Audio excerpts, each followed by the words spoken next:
What? We're live. We are. Just in time for Jay to clear his throat. We're live. Let me clear my throat. Hey, guys. Hey, Hey, What are we doing? our 100th episode. prime time. Our 100th episode of Primetime? 100th episode of Primetime. 100 episode of prime time. 100 episodes of Primetime. We've done 99 episodes of Primetime. This is currently the 100th. Is it? Well, Is it live? Is it? Or is it Memorex? Does it actually start until we play the intro? Oh, yeah, you're right. Right. We haven't done this in a minute. Okay. All right. Ready?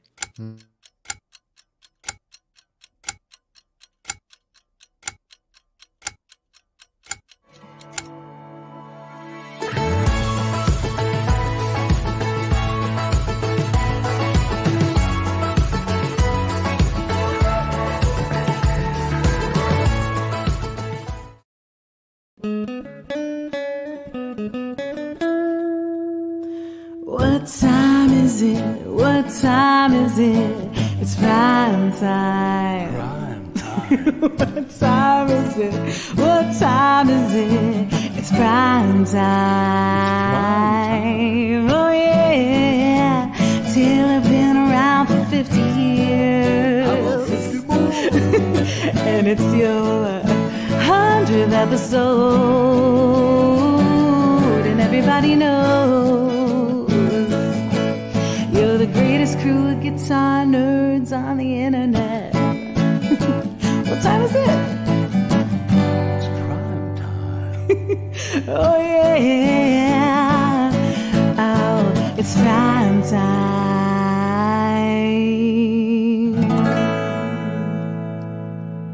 Congrats, guys. We love you. Hi to everybody out there. Have a great night.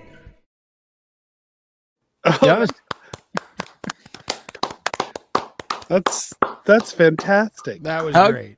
How good was that? Thank You want to know what Daria team? and Ram. You want to? I know they're amazing. They're amazing. In fact, in a few minutes, I'm going to play a world premiere of a nice little piece of content that Ram did for us. But I thought that we could just kick the show off and could just start talking, because we're going to get yelled at a lot tonight because we're not talking about guitars really ever at all. We might talk about guitars. We have some guests. We have some superstar guests that are coming in. I'm excited about that. Ryan They are McMullen's back. super and stars. Ryan is a superstar guest. Starting with superstar Ryan McMullen, yes. Thank you. Yeah. And Ryan, we had to bring Ryan back. Ryan's been a somewhat regular guest. How many times have you been on, Ryan? Shoot, I think at least 4. This might be 5. 4, 5, 6. How regular are you on the show? I'm always regular when I'm on the show. he eats prunes when he's on the show. Hey, Mike, how you doing? I'm doing okay. How about you, Jay, over there now? I'm doing all right. Hey, I'm doing all right. Gabe, how you doing? Gabriel's over. I can't point. Gabriel's over there. I'm down here. I'm fine. He's over there now. I'm good. He's in Ohio. Yeah. All right, here's the deal. You guys know this is a guitar nerd talk show. If you guys have watched this show before, we get super nerdy and we talk a lot. It's fantastic. Tonight is the 100th episode. So let me kick this thing off. 4 years ago, in the middle of a pandemic, we started this thing because we couldn't do road shows anymore. Some of you are familiar with our Taylor road shows. I mean, Mike and Ryan are very familiar with our Taylor road Intimately. shows. If you're not familiar with Taylor Road shows, I find it hard to believe that you watch this show. That's also true. But You've that was probably been to one. Valid. That was the real reason. We're like, we got to figure out how to engage Taylor players still. And so we made a very low budget talk show that we did almost every Tuesday for a very, very, very long time. Over the past couple of years, we've slowed down just a little. I'd say the past year and a half. This year especially, we're only doing these about once a month. So it's taken us a while to get to this 100th episode. But here's what it's a guitar nerd talk show. We're gonna nerd out. I hope you guys are with us. I see a lot of familiar faces over there in the feed. Again, we have some super special guests coming in. some superstar artists, maybe some superstar athletes might come in. Some of you know that this, yeah, I love that. yeah, low budget. All right. Yeah. Anyway, Can't believe that this is a low budget Guitar Nerd dog show. yeah, it's low budget. It's the lowest of low budgets, in fact. But I'm super excited, Daria. I can't thank you enough for making that. I actually hit Daria up this morning. No, it was last night. It was late last night, her time. She's on the East Coast, and I was like, "Hey, That's how good she is. that's how good she is." And she ripped this thing so quick and sent it over this morning, and I was like, "Oh my goodness, that's the best." So we appreciate you, Daria. Thank you so much, Ram. Thank you for your little cameo in there. Here's the deal. Let's keep the, you know how this goes, right? Let's keep the feed clean. We don't want Gabe to have to put you in timeout. He does that a lot. He loves to put people in timeout. I'll do it. He does. He loves it. All right. But guys, let's kick it off. We usually do a segment. Guess what? Timeout. Before we do a segment called Record of the Month, we have another segment. We sometimes, for a longest time, we would do a segment called Hug Your Haters. We got hate today. Yeah. And it's such good hate that I made a comment about it, like before I'm the ready show to was even hug. live. I am Right, ready ready? to hug. So we send out an email about the episode, and immediately we get a reply back. And it said, "Come on, blankety blank blanks, get your blank and blank together." It's PDT, not PST, as in Pacific Daylight Time versus Pacific Standard Time. So I don't want to get into the argument of why are we still doing this, but we made a mistake. We're sorry. We're sending love back to you. We're sending a hug. I'm sorry that really bummed you out, but it did. It bummed him out so much that he took 5 minutes to write an email and tell us about it. Guys, how do you feel about that? That's That's the same guy that would tell you the difference between there, and there. well, I'm also that guy. I did not, however, write that email. to Are you clarify. sure? Yeah. Just to clarify, this is Taylor time. It's West Coast time. Did, No, it's did, Taylor did time. it come from Mabiel O'Frien? Schmabriel? All right. Let's dive in real quick. I'll hug him for you. Thanks. Hug him, everybody. Reach your hands out. Give him an air hug. We love you, dude. Sorry we frustrated you. We made a mistake. Whoops. Okay. Record of the month. Ryan, what is that record you've been listening to this month? That You know need what? to It's tell right us all behind me. about? I just picked it up. Calexico, The Blacklight. It had been a while since I listened to Calexico, and I'm very happy. Found it at a Wow. record store, and just love the mellow vibe of it. Somebody described it like just driving through Death Valley with your tunes. It's an amazing album. Check it out. Calexico, The Blacklight.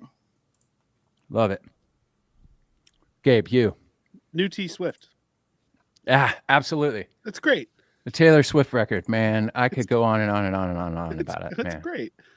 It's It's phenomenal. You know what Yeah. my favorite part is? Like the deepest cuts were on the deluxe version or the second half. They're so good. The songs are so good. I also love how it's really bumming people out. And the truth of the matter is that's called jealousy. It has to be. It's such a phenomenal record. What's your favorite song, Gabe? I haven't had it long enough to develop a favorite song, but I think I kind of take passes for different purposes. So right now I'm kind of just listening to production a lot. Mhm. You know, just like, okay, what are they doing here? What are the choices that are being made? What are musicians doing? And that's kind of what I'm living with at the moment. Like, I like to do that production pass where I'm just like, okay, what are the parts that everybody's playing? All that stuff. And it's great production. Songwriting's great. It's a great record. I would agree. Mike probably doesn't, but it's fine. Mike, what is your record of the month? All right. First off, if there's anything I've learned, don't go against the Swifties. No. I love the album. I love it. I haven't heard a song from it, but I love it. However, you do have to give credit to somebody that winds up on the Billboard Top 100 singles having the top 14 slots. Yeah. Which is what she did with that album, which is insane. First broke the record for first day listens ever. Insane. I think it's Crazy. like but her last 3 records did that, right? But this one was the most of all time. So great. Just insane. I am not listening to the Taylor Swift album. I am not dissing the Taylor Swift album. I do not want an angry mob at my door, nor do we want more hate. I will say that this month, mid-April was Record Store Day, and I live for that. For me, that's a holiday, and I cleaned up. I got some really good things, but one thing, I don't know if this tells a lot about me in a good or a bad way. Good or way. But this Little Joe Sure Can Sing, released by Joe Pesci in 1968, never re-released until Record Store Day 2024. Wow. This had to be bought.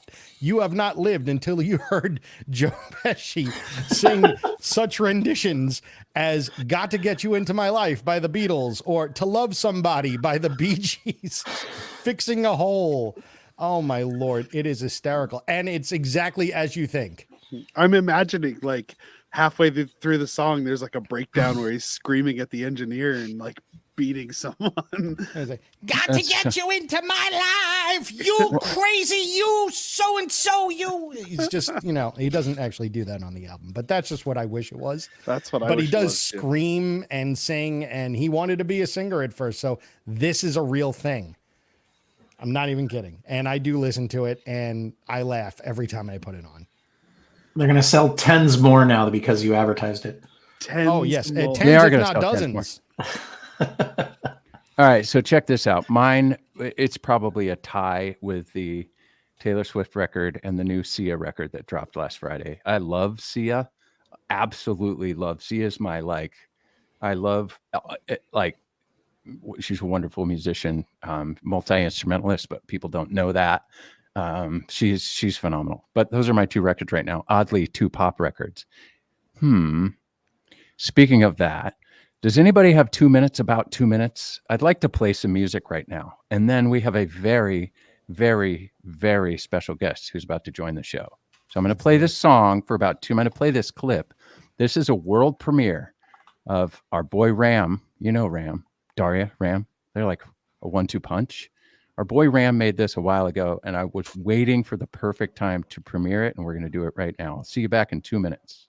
I just love the way this thing sounds.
All right. Wait a second. Hey, Who are you? Dudes, Hey, no, really, what time is it? it is 10:15 a.m. where I'm at, Jay. Where are you? You're not in the North Woods. I'm not in the woods. I'm in Hiroshima. What? I'm in Hiroshima, Japan. And you know that little song we used to sing, Jay? Remember we had a little song we used to sing together? Yeah. It goes, Imananji deska, Imananji deska, prime time. Imananji deska, Imananji deska, prime time. I practiced just for you. So good. Oh, my Andy goodness. Lund. Andy Lund, ladies and gentlemen, is back in the show. Man, we haven't seen you. I mean, when's the last? You were in America not that long ago, weren't you? A month or so ago, yeah. I was in California, but I couldn't do the show that night with you guys. I think you did one, but I couldn't do it that day. Yeah. But it would be really easy to do it this morning. I know. He's jumping in for a few minutes, ladies and gentlemen. I'm so stoked to see you, Andy. What have you been up to? I mean, you've been traveling the world, of course.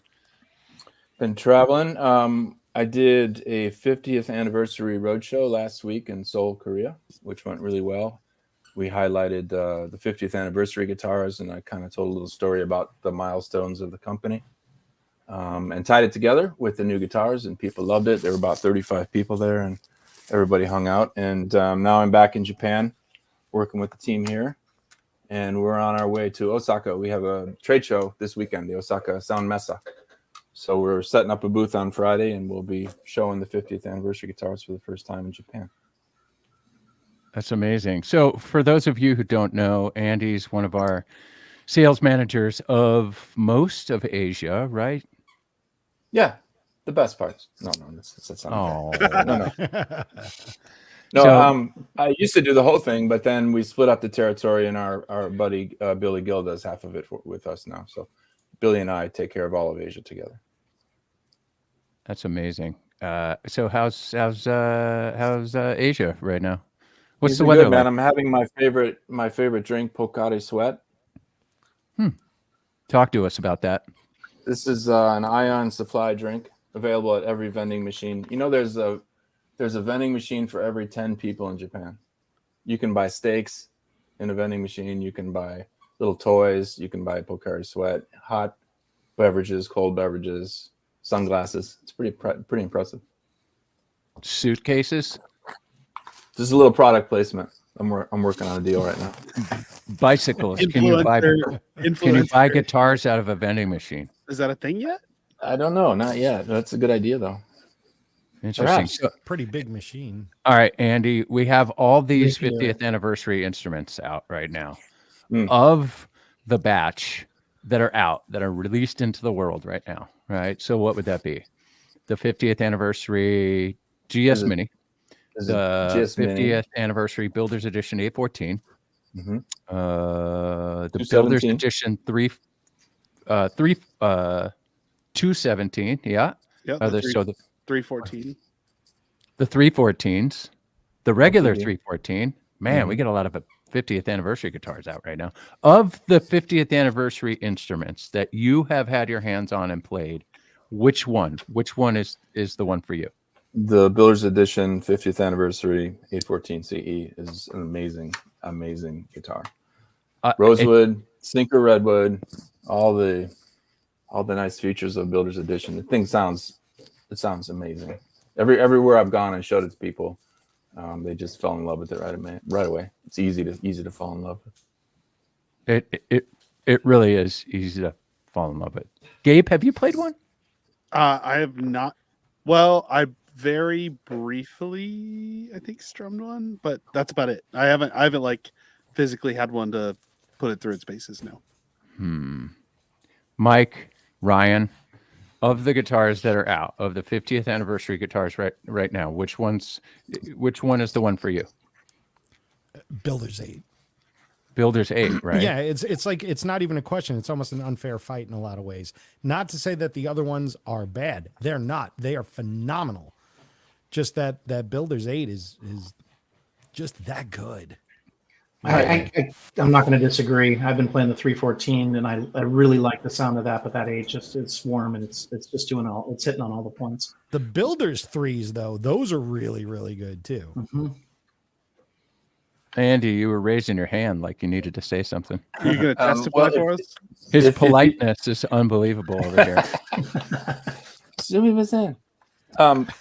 If you were to ask me what my second favorite was, it would be the 217. Oh my goodness, that guitar's good. I think what's really cool about that guitar is that, as we celebrate this anniversary, we've got our second generation building going on right now with Andy Powers, right? So the first, Bob, Larry Breedlove did all the first generation stuff. And now what you're seeing in some of these guitars is the Builders Edition 8 is a good example. I mean, that is a combination of Bob's shape with Andy's improvements, Andy's bracing, Andy's ideas, right? But the 217, the Grand Pacific takes us as a guitar company into a whole different sonic world. And it's really a different sounding guitar. It doesn't sound what people think of Taylor sounds like. And I think that's exciting, and that's good for all of us. It's good for music, and it's good for guitar players everywhere. So. I would agree that 217. First of all, the 217 Black Deluxe is phenomenal, but the 50th anniversary 217 is out of this world. It is, and it's really interesting. We film all these demos, and oddly enough, Gabe mixes all these demos. But when we were filming the demos for that 217, the 50th, it was a moment of like, what is that? What guitar is that?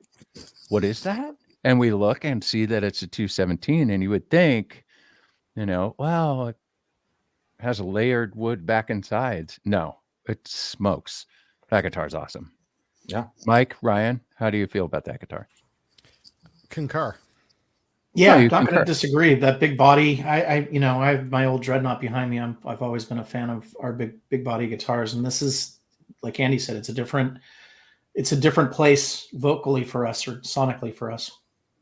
Yeah, it's just showing a further progression of what Taylor can do, as a company, not just as one person developing it, but like the entire production process to make something like that sounds like that, and it's consistently good every time one comes off the line. It's great. I think that some companies would fear making a 200 series that good would cannibalize higher end guitar sales.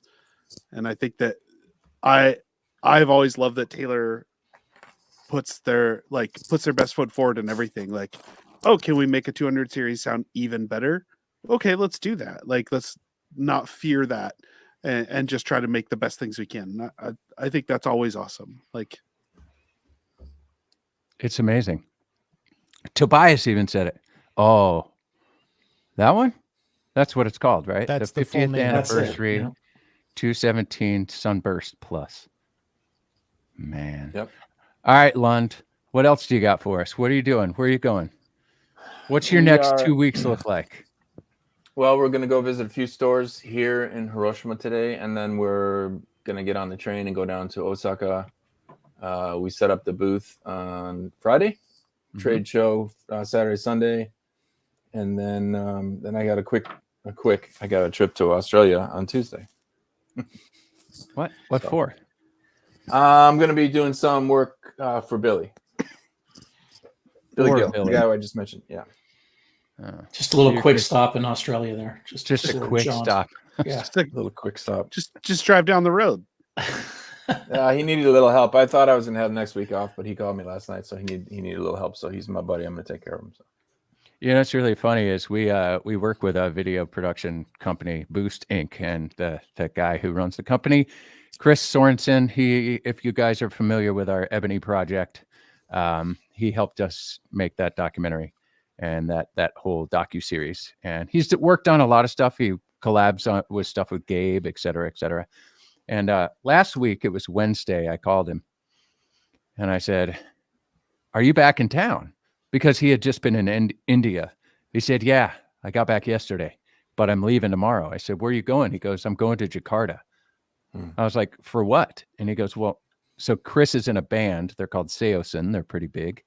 He said, well, we got offered to fill in on a festival. And he said the money was so big that he literally bought a flight. The band flew there, played the show, went to the airport and flew home. And this morning he got in his production vehicle and drove down to our Tecate factory, and he's filming. That happened in a 4-day stretch. That would not be a fun flight. That is some time change right there. I don't know. I'm not He does. down with He that. does time travel on the way back, though. So Does he time travel on the way There back? is time travel on the way back. In a DeLorean?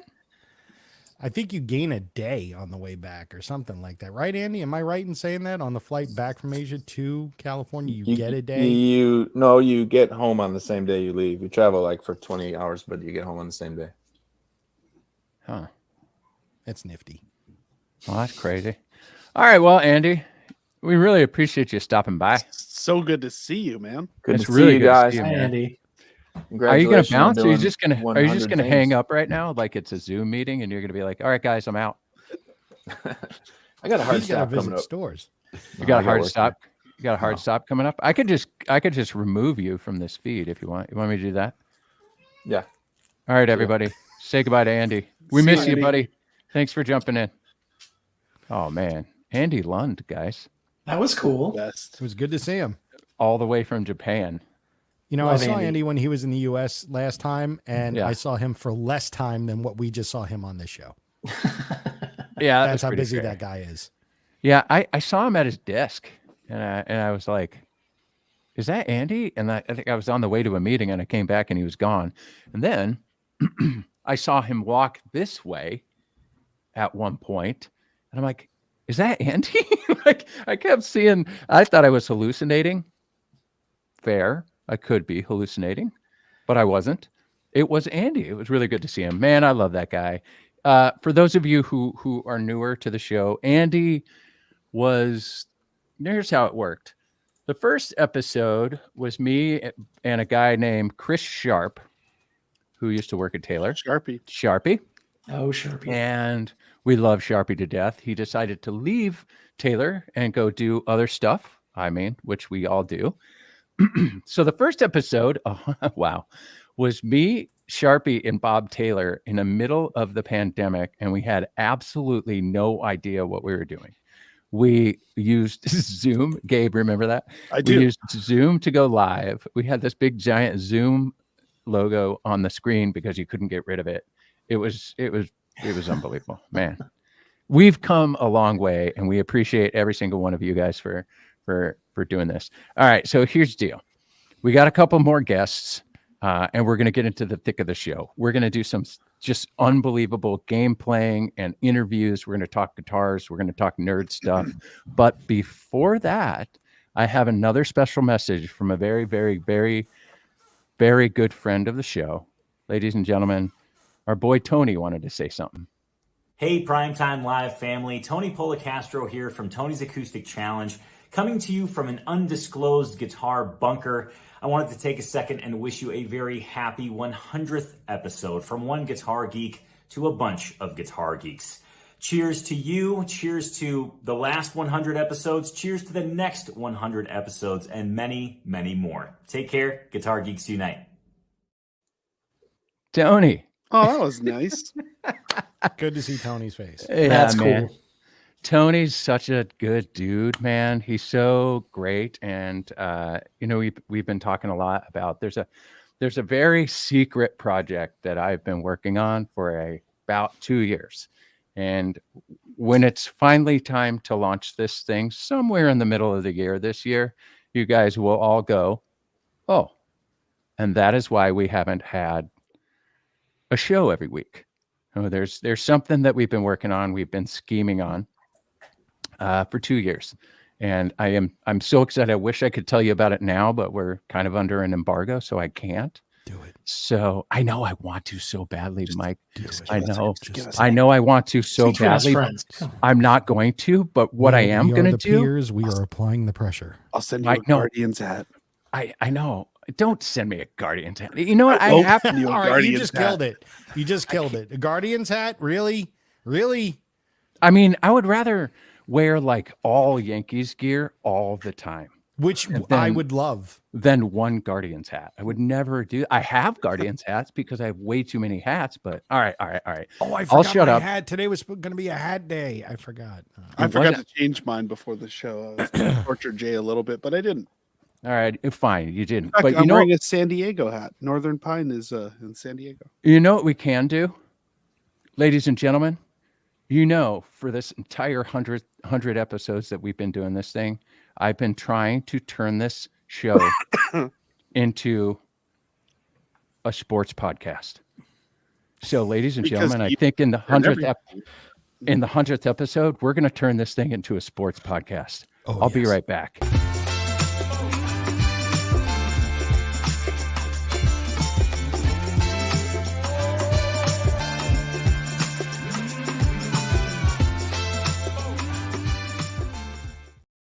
"15 minutes of sports." Yeah. Do you see what this is? Do you see this right here? These are my guys. Do you see that? Adam Wainwright right there in the middle, right next to me. That's Chris Iannetta. What? We turn this thing into a sports podcast, guys. Everybody. Look at that. I got ballers on this podcast right now. I'm so excited. So, Adam, how you doing? Great, and great to share a stage here with the great Chris Iannetta too, as well as you, Jay. Oh man, I know. Chris, how you doing, man? How you been? I'm good. Wayno, good to see you, man. Good to be on the same podcast as you. Hell of a career. Congratulations on that. Thank you. Fun to Thanks. watch. You got to understand, guys. This is, see the joy in this face right now? I know Ryan, Mike gets it. Gabe totally gets it. Like, Yeah, we I are do. all massive baseball fans. The four of us here from Taylor, Yankee huge fans. baseball fans. Huge. I got a real quick story for everybody in the feed over here. So Wayno was in town and he shot me a message and said, "Hey, I want to come take a factory tour." Super exciting, right? I'm like, "Yeah, let's have Wayno over, give him a factory tour." I see Mike in the parking lot. We see Mike in the parking lot. I say, "Mike, come over, meet Adam." He looks at him and says, "Nice to meet you. You're tall." And that was it. That's the No, story, no. Mike. There's a small postscript to that. He introduces me to Adam. I shake Adam's hand. I go, "Wow, you're tall." And Adam, you said, "Thank you," which seemed like What do a you very what do you interesting say? response. What do you say to that? I never know what to say to that. Oh man. I love that. Oh, so there's a deeper story here. A few years ago, I want to say we're going on about 6 years, maybe 7. I connected with one of the clubhouse managers over at Petco Park, and pitched this idea that we kind of brand a wall in the visitors clubhouse, not in the home team clubhouse, in the visitors clubhouse, for when other teams come. Baseball teams all have base. Uh-oh. Have we lost Jay? Fine. The show just improved. Either that or So, No, I'm back. Oh, there he is. Your Okay, frozen he's back, he's facial back, he's back. expression was really yeah, good. you were and really frozen, dude. It Was was I? like it was Oh, for yeah. a minute. It was like the old days of the OG primetime when somebody froze Yeah. every episode. Didn't Remember- somebody run over your cable line or something Yeah, like that yeah. at one point? Yeah, during the pandemic, someone ran over my cable line. Anyway, so one day, I think it started with Jake Arrieta. I think he was the first person who reached out and was interested in a guitar. And then the second ball player who reached out to me actually was Chris Iannetta. Did you know that, Chris? You were the second dude to reach out. I didn't know that I was a second dude, but you put You a wall were. of guitars and you put someone who really likes to collect stuff right in front of you, you know you're gonna be in trouble. Yeah. And then I get a call once. I get a random text message. "Hey, it's Adam Wainwright." And I'm like, Who's that? right. I was like, I probably said He's something like, tall. I probably said something like, "Go Cubs." No, I didn't. But I said, I was like, "Holy smokes. Yeah, I can help you get a guitar." Absolutely. Both of you guys are guitar players. It's really exciting. You know what was really interesting is Chris used to send me videos. He doesn't do that anymore. He used to be like, check this out. I learned this thing.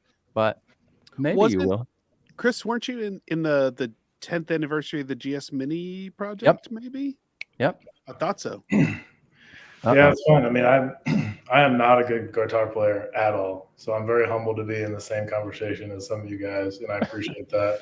For me, it was just an outlet. Actually, our hitting coach, Dave Hansen, when I was with the Angels, kind of introduced me. He's like, "You really need this." It's like, you think way too much. You're constantly thinking. You need to unplug. And playing a guitar is the only thing that I've done in life where I can shut my brain off, where I just focus on that. And back when I used to send Jay videos, I was bad at guitar, and I was like, okay, I'm still learning. Then I never really progressed much farther than that, so I was really scared to send anything else. And Wayno's working on a record, right? It's out. Yeah. If you don't know that, that means you hadn't bought a few hundred copies yet. So. I haven't bought a few hundred copies. I thought it was. When did it come out? March 5th came out. Came out March 5th, and then March 6th, I played the Grand Ole Opry. What? Yeah. Applause for that one. Yeah, that's awesome. That's man. awesome. That is awesome. How was that? Congratulations on all of that. That's great. Yeah, thanks. Yeah, it was great, man. It was amazing time. Got to play with Don McLean and the Oak Ridge Boys and some other just absolute legends. So crazy night. Crazy night. Wait, yeah, Jay actually helped me get not only a guitar for me. So that's the only. I mean, during the road, I traveled with that Taylor Mini all the time. That's everywhere we went. I took Taylor Mini, and then I said, hey, I want to get a guitar for my daughter Bailey, who's just starting to play and sing, and she sings on the record with me. Actually, she's amazing.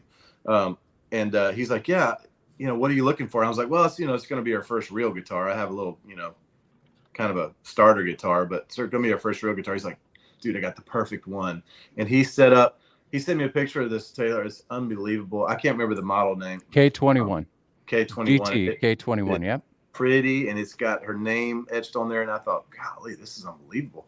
And then he sent me the bill for it, and I had to play a couple more years. Hey, it's part of the game. You know what I mean? All right. We only have you guys for a limited amount of time, so we thought we would play a fun little game. These questions that we're going to play a game of this or that, okay? Like a pick'em game, if you will.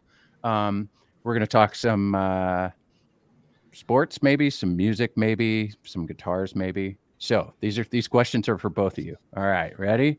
In any order. We'll start with Adam, then we'll go to Chris. How's that? Adam, slider or curveball? Curveball. Oh, Chris, slider or curveball? Not his curveball. No, it's so nasty. All right. Ash or maple? Ash. Maple. Ooh, this is a duel, if you will. All right, this one's a little bit more modern because we got some retired dudes here, but you know, Nike or Majestic?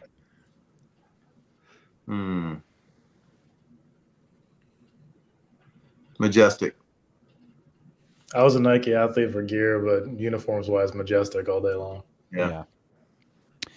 Perfect game or World Series? Well, I mean, talking to a champ. I would have liked to have tried a perfect game to just see what it was like, but I never got the chance to do that. But World Series is pretty hard to beat. Yeah. Chris? I would love to catch a perfect game in Game 7 of the World Series. That would have been. There you go. Oh, that would have been fire. Okay. Here's a great question. This one was well thought out. Guardians or Tigers? In what way? You just gotta. I know it's really hard to answer. This is just a me versus Jay question. Yeah, it's just a me versus Gabe question. Guardians versus Tigers. Well, the Cardinals beat the Tigers in the 2006 World Series. So can you stop? I kind of like the Tigers. Chris? I've always liked Tito, so I'm gonna go Guardians. Oh, Yes. all right. We got a good split there. Gabe, at least you got one. Pick pitch clock or oversized bags.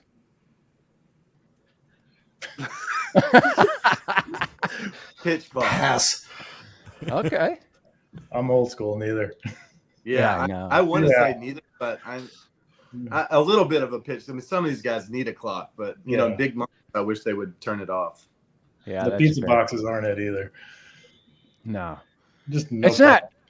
We could get into a debate, but I think we're all on the same thing. Yeah. Maybe, I don't know. If you This- just said like runner on second to start the extra innings or something, I would have been like, no, not that. That's Yeah. I Yeah. hate it. I hate it.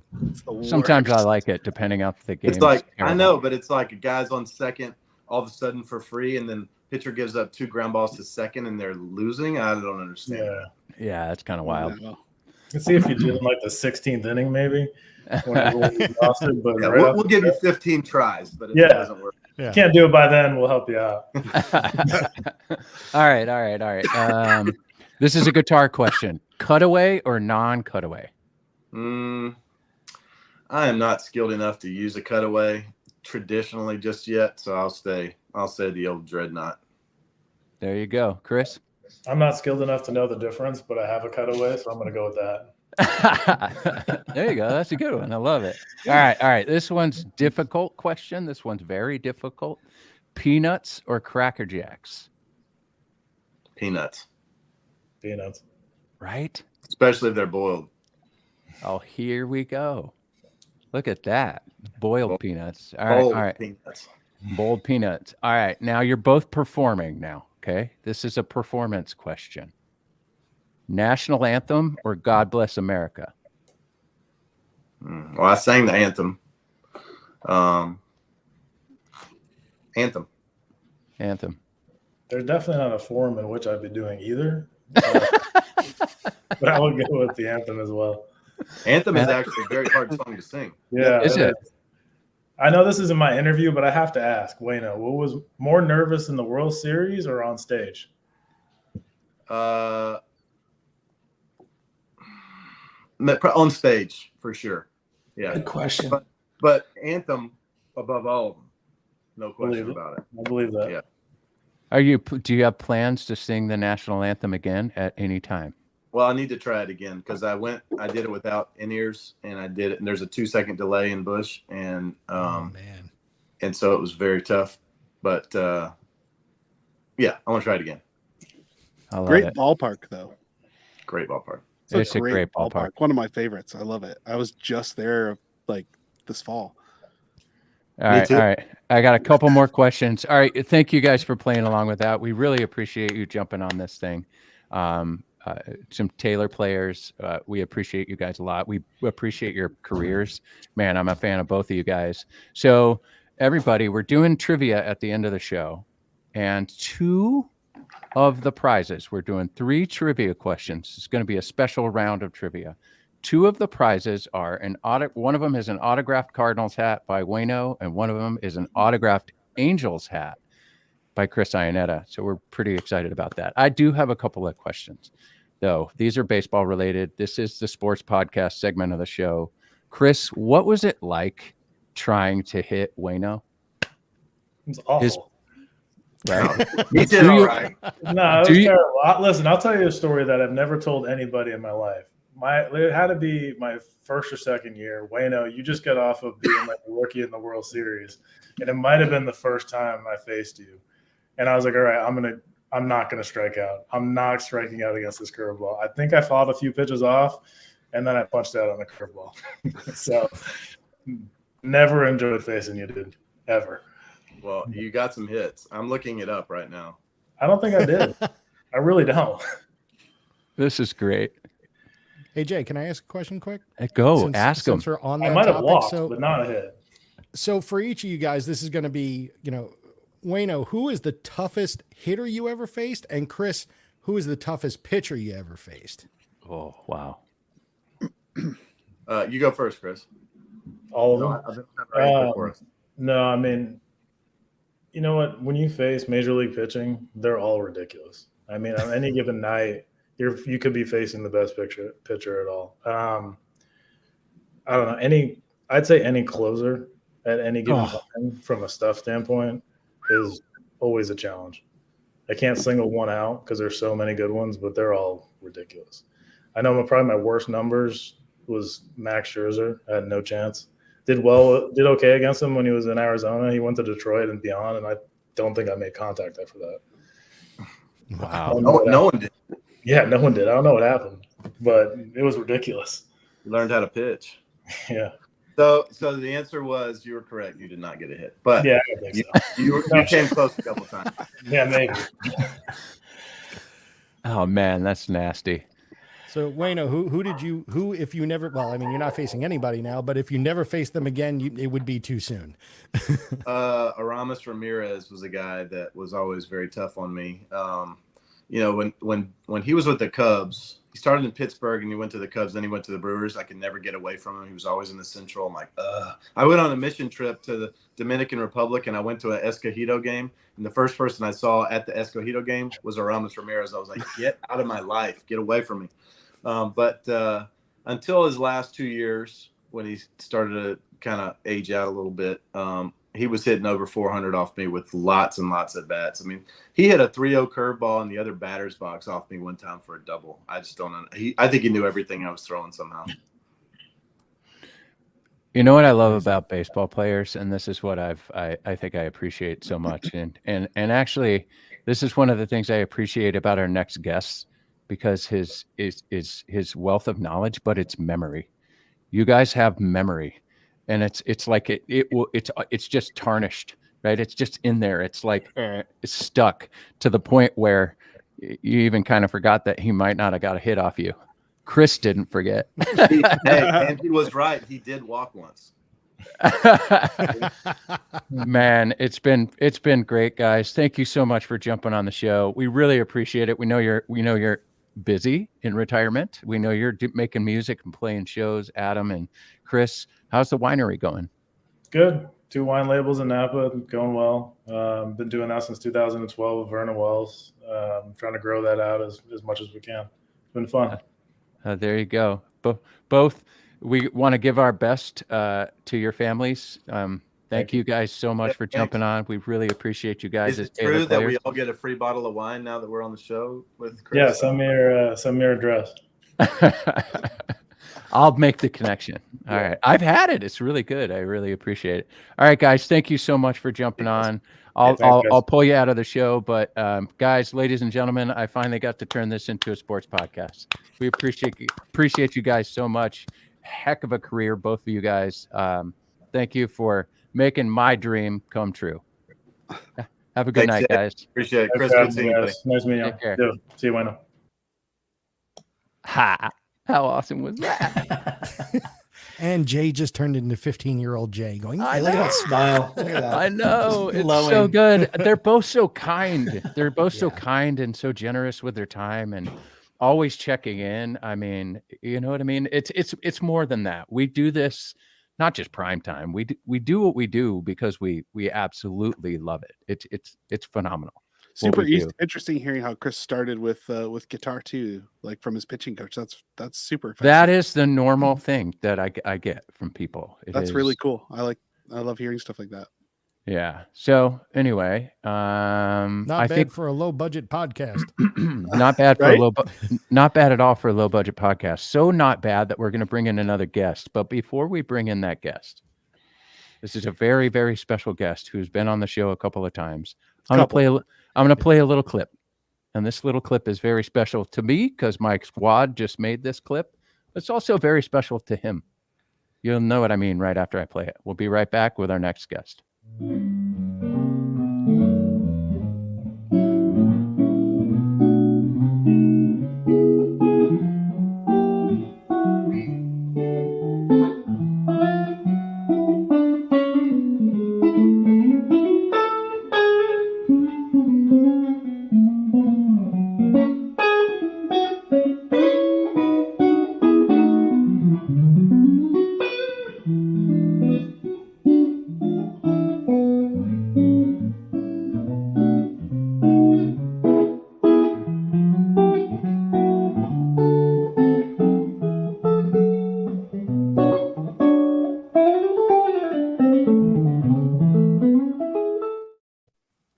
Hey, There he is. Hey, Andy.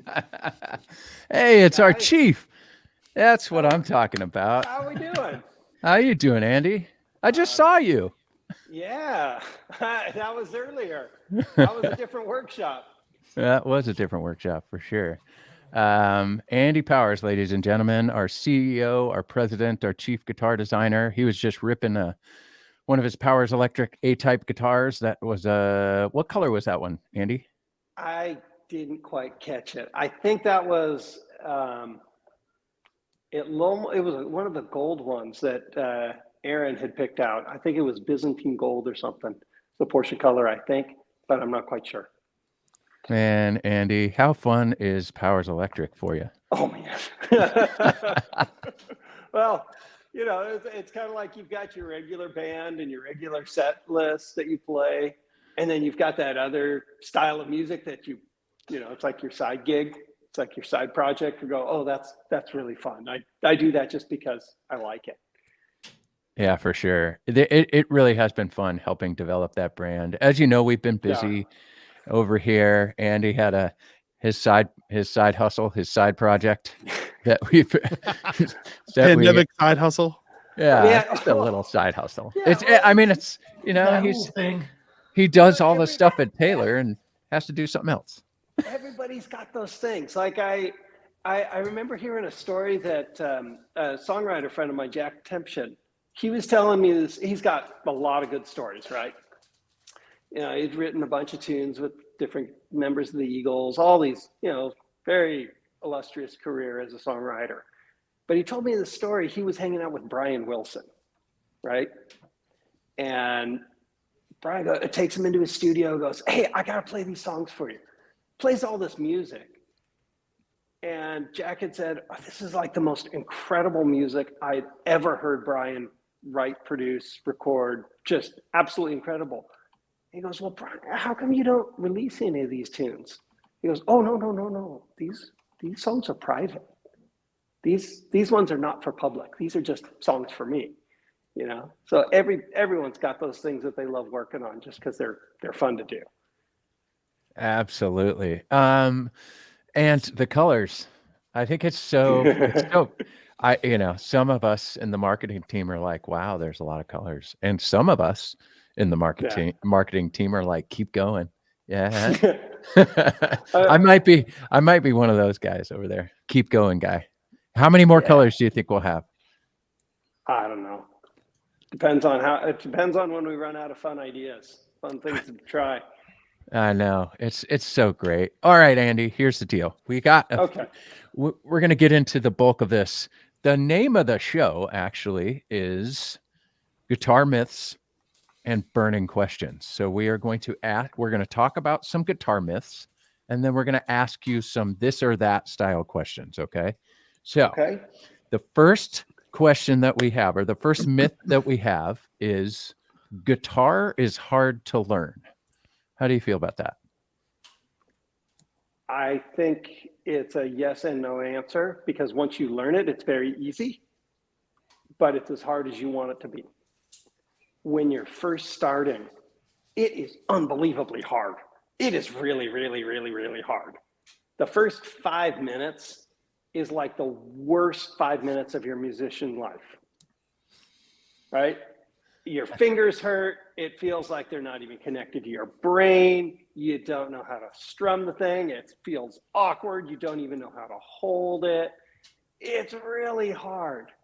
But then once you get like one really cool chord, you get like that little bit, and then maybe a second chord, and it starts to get a little fun. So once you can play a song, then you start to like it. And once you play that song over and over, it gets easier, which makes it more fun, which means you learn a second song. So that's the trick of it. It's like once you get into it and you get over that initial little thing, it kind of bites at you and you can't let go of it. It gets more enjoyable as you go. I'd agree. 100%. It's hard at first, and it's your fingers hurt, and you can't figure out how to. I mean, speaking of Tony Policastro, you know, his whole thing with his teaching is small wins, right? And he's like, you don't need to learn, a Zeppelin song out of the gate. Maybe learn how to fret a G chord. and like once you get that down and once you feel it, it's just, it's wonderful. So I got it. All right. The next question, or the next myth, Andy. Only pro musicians should buy high-end guitars. I totally disagree with that. I totally disagree with that. In some ways, I think it's almost contrary to that, because once a musician is very experienced, well, they can make do with almost anything because their own ability, their experience can overcome some of the shortcomings of the guitar. But it is nicer to play a nice guitar. It's like anybody who's got some experience on using some nice tools. You go to the kind of the low grade, the entry level grade, and you go, really? You want me to do good work with this? Okay, well, I'll see what I can do. And so I love when I see a person who's just starting pick up like a good playing guitar. If you can be comfortable on it, you can be comfortable holding the thing. This action's kind of low. It's easy to get around on, and that's a win because it makes your that painful first 5 minutes makes that so much better, like infinitely better. You have a much better chance of actually making it to minutes 5 through 10. You know what I mean? Yeah, absolutely. I would agree. Gabe, do you agree? Yeah, 100%. After a million years of working in a guitar shop, there were so many times when somebody would bring in You look great for your age. Getting a lot of gray. There were so many times when somebody would bring in like their attic guitar special and want their kid to learn on it, and they'd go, "Oh, that's good enough to learn on, right?" And I'd go, "No, they're gonna quit." Like, no. It's like, do you want this to stay as a thing, or do you want it to be a huge turnoff? Yeah. Do you want them to quit? Because if so, sure, give them this. But if not, no, they need a better guitar because this will not interest them. It's too hard. For me, when I used to work in retail, and even today, for that matter, people are like, oh, that guitar, that's out of my league. I'm not a pro. I go, listen, my golf clubs will be forever better than me. They will always be better than me. But I use them. I bought them, So, I mean, just why not have, even if you're not the best carpenter, you may want to have the best hammer, right? Why not? There's no harm in that. Totally. So the other thing is at least for me, there's something to be said for the having and holding part. Yeah. We go, man, I got this really cool thing. It's even when I'm not playing it, it's fun to look at. It's fun to take out of the case. It's fun to hold. It's fun to polish it and change strings. Like, it's just cool. So there's something to be said for that too. That's so good. Creates All right, desire, right? It makes you want to play. Nice things are inspiring. Yeah. Here's a really good comment, actually. I so wish I had something like an academy to start on. And that was the kind of the ethos of that. Andy always thought you should start on a great guitar. And the Academy series of guitars, I mean, be it lower in price in our line, they are absolute fire, they say. They are just incredible instruments. I love those things. I really do, especially the nylon string version. If you haven't tried one of those, that is one of my favorite nylon string guitars. But the whole, you're right, the ethos behind that was, if you were going to start with something, let's take away everything that really doesn't need to be there. So yeah, they're very Spartan. They're about as minimalistic as you could possibly get. But then you put in some other things that are all very like tactile centric. They're aimed very much at the have and hold and comfort sort of approach to a guitar. So the armrest, slender neck, shorter scale length, all that kind of stuff. It makes that initial playing experience a whole lot better. Yeah, absolutely. All right. I got another one. Ready? You have to detune guitars when flying. I have no earthly reason to explain where that came from. Neither do I. I don't know where that one came from. I kind of think that at one point that was like an old wives' tale that had to do with air pressure changes and going up and down or something like that. But that one, I don't know that I can answer where that came from, but I can tell you that I never have done Ever. it ever. And I've never had a problem from that. I don't think I could name one musician that does that has had a problem from that specifically. I mean, sure, there's been a lot of guitars broken on airplanes. I mean, I've seen some. It's not from pressure. It's from I can tell you, The pressure of baggage. it's from the Yeah. pressure of someone So you can tossing say the it guitar. It is pressure related. It's the pressure of 10 suitcases piled on top of the case. Okay, or okay. something. Yeah, The you're right. pressure, the pressure in a I don't know tire, where that one came from. the pressure in a tire is measured in PSI. The pressure in an airport is measured in TSA. So, you know. Hey, that was a genius joke. You should be a stand-up comedian. Let me stand up then. All right, I got another one. This one is fantastic, Andy. Oh, right up your alley too. Ready? Spruce harvested during certain phases of the moon has better tone. I love that one. Yeah, that's a long, long, long explanation. Yes or no? Can we pass on that one? All right. Okay. So I'll say it this way. Everything matters. There you go. Everything does actually matter. How much does it matter? Oh, so small. In the grand scheme of your guitar, when you listen to all the factors, all of the variables, that particular piece of wood versus this one versus that one versus the strings you put on it versus, man, I would be hard pressed to be able to hear the difference. And I think it would be a real challenge for anybody to know the difference. There are physical differences in a piece of wood based on when it gets cut down.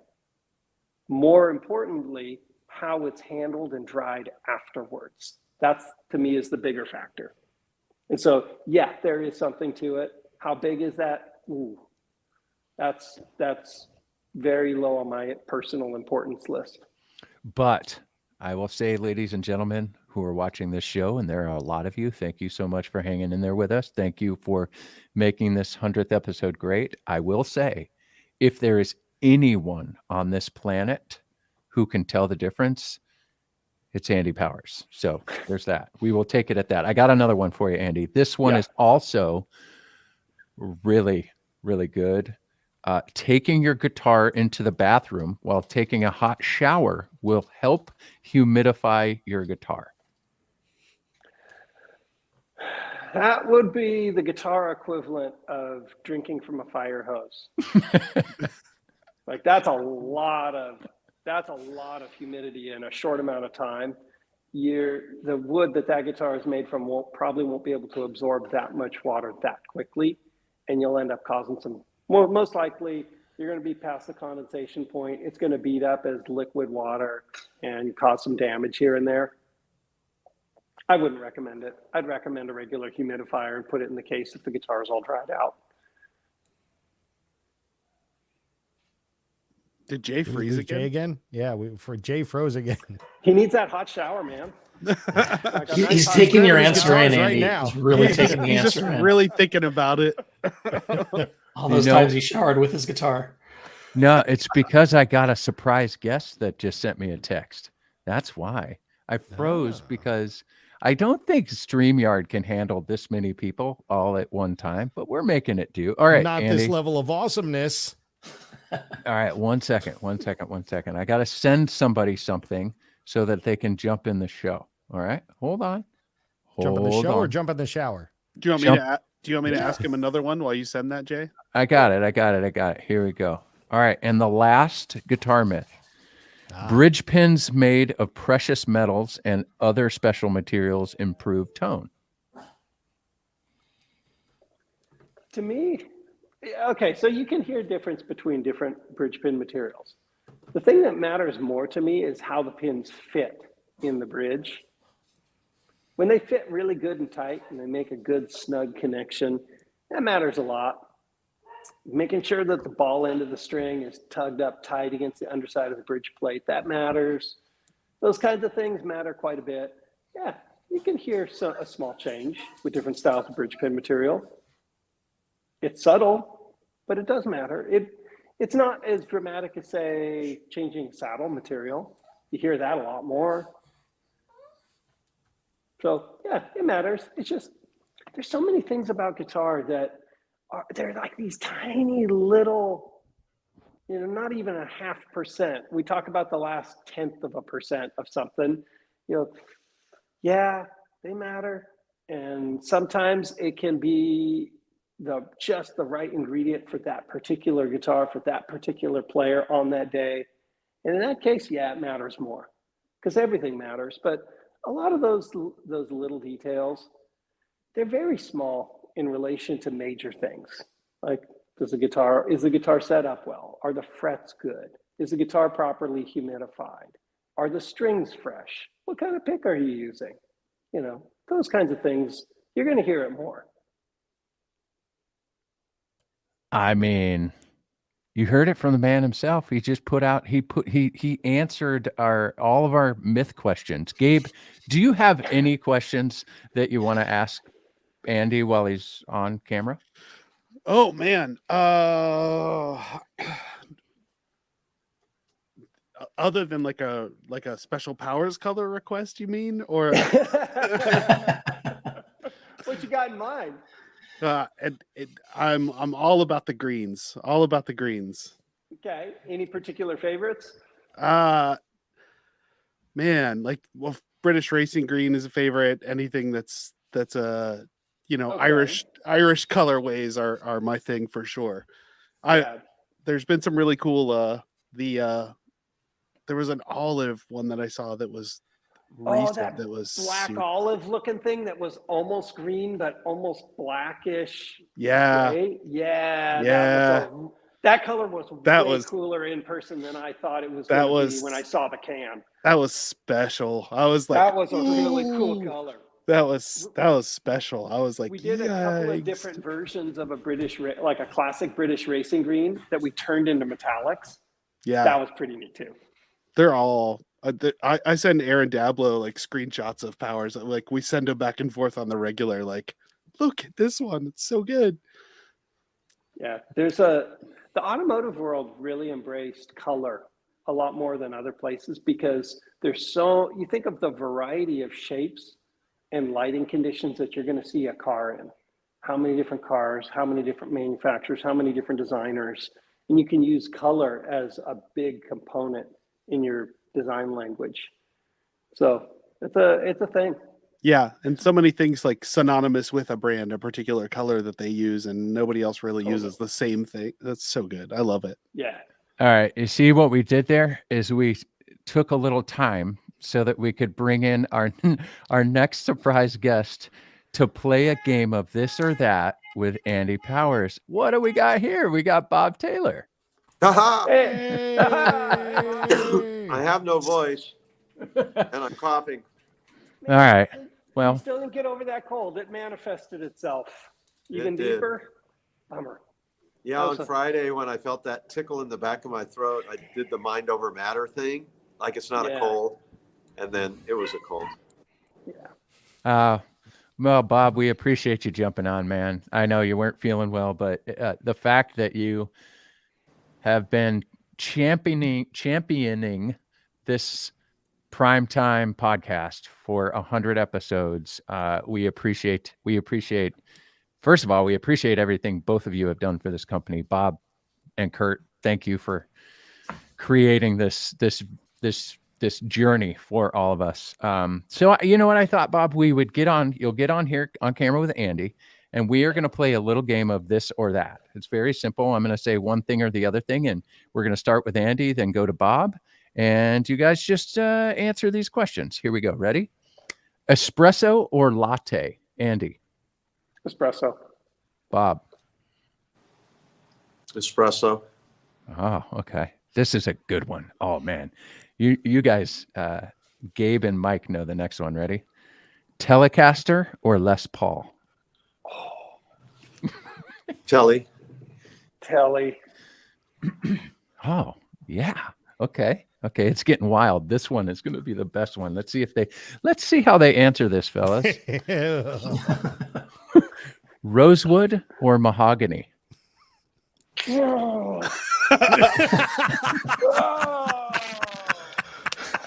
I'll go rosewood. Sorry. Really? Rosewood. Okay. Wow. If you really made me choose, I'll go rosewood. You're saying they're both available. Is the next one or no Jay? Yeah. That's a good question. Okay, I'm going rosewood. If you're picking rosewood, I'll have the mahogany, and then we can switch plates halfway through. Deal? Okay. That's fair. It's kind of like, which one of your kids do you want to keep, you know? Well, all right. So, guys, like when we were talking about this, when we were pre-gaming, we did not think your answers would be that definitive. So, that's nuts. Okay. Let me tell you. Or did I speak too soon? Okay. A funny short story. I'll try and keep it short. Years ago, Bob and I were talking about wood and wood selections because, you look at the state of forests worldwide and you go, okay, let's pretend just for a minute. It's like a party game. If you could only work with one wood for the rest of your life, you have to pick a species. What do you pick? First on my list is mahogany. Mine too. Because there's almost nothing that you can't build from it. If I'm stuck on an island somewhere, if I had mahogany, I could build a boat and sail away. I could build a house out of it. I can build a guitar out of it. I could build a ukulele out of it. I could build beautiful cabinets. I can build furniture. You could build anything out of it. Now, if you got to pick two species of woods to work with, but you could only pick those two for the rest of your life, then I drop mahogany and pick spruce and maple because now I've got a hardwood and a softwood. Okay. You pick three woods. If I get to work only with three woods for the rest of my life, now it starts to get really tough because then I'm going to go, spruce, maple, and probably put mahogany or rosewood back in. So, yeah, that's a loaded question if there ever was one. Yeah, if I was thinking about guitars, I would choose rosewood, spruce, and maple over mahogany, spruce, and maple. But the one choice is easier than three choices. Yeah, it is. It's just mahogany. It didn't become the king of woods for no reasons. Right. It just is. Yeah. All right. You got more of this or that? I do. We got three more. Well, we got two more, and then you guys get a bonus because you're, president, CEO, chief guitar designer, and co-founder of Taylor Guitar. So you guys get a bonus. Everybody else gets shorted. Okay. Okay. The next one, tremolo or hardtail? Man, I'm going with hardtail. You can't trust me with the tremolo. You can't do it. I'm not grown up enough for that business. Although I don't mind having the tremolo just hanging down and me looking cool, the stick, but there's some things you can't trust me with, and that's one of them. Andy? I'm going with the tremolo these days. But that Powers electric tremolo sent me over the edge. That I was 50-50 before that, and then went, man, if I could have had one of these, I would have been a trem person all my life. Yeah, that tremolo's really, really good. And Andy knows how to use it. You can trust him with it. Yeah. If you see his hand reaching down to the tremolo, just like hold on to your kids and go, it's going to be okay, kids.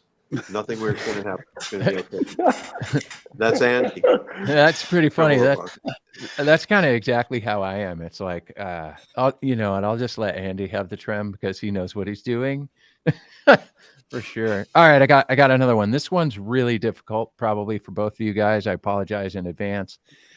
We went really deep with this question. Baseball or basketball? Like neither. Neither. You know why we asked that question? Both of those get played in springtime, right? How many innings in a basketball game? You know where that question came from? Bob, You know, I got to go with basketball because we got family associated, but you know. That's where that question. I've That's got where some- that question I've got came some from. friends who are really into baseball, though, so I'm going to go baseball. All right. That question, Bob, you missed it earlier. We had a couple of retired professional baseball players on. We turned this into an official sports podcast for 15 minutes. It was great. Wow. Yeah, it was awesome. But you know where that question came from? That question came from when Mike, you were doing all these training videos with Mike, these Mythbuster training videos. Yeah. And one of the questions, I believe Mike repeated, if I'm wrong or correct me, was Phil Is it Jackson. True that Phil Jackson is your cousin? Yeah, it was a myth. Yeah. Anyway. No, it's not a myth.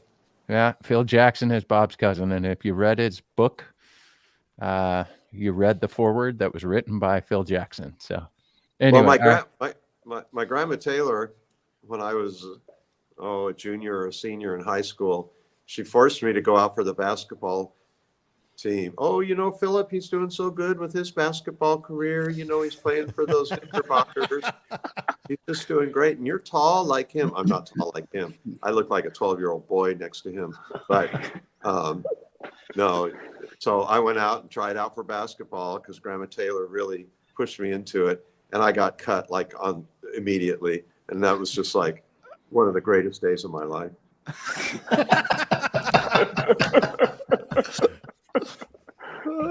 I don't have to do this. But now I got 5 grandkids and they're starting to play sports. And, you know, I was watching my grandson Holden, 6 years old, playing 6-year-old baseball last Friday, sitting on the bleacher. Hey, you know what, Andy?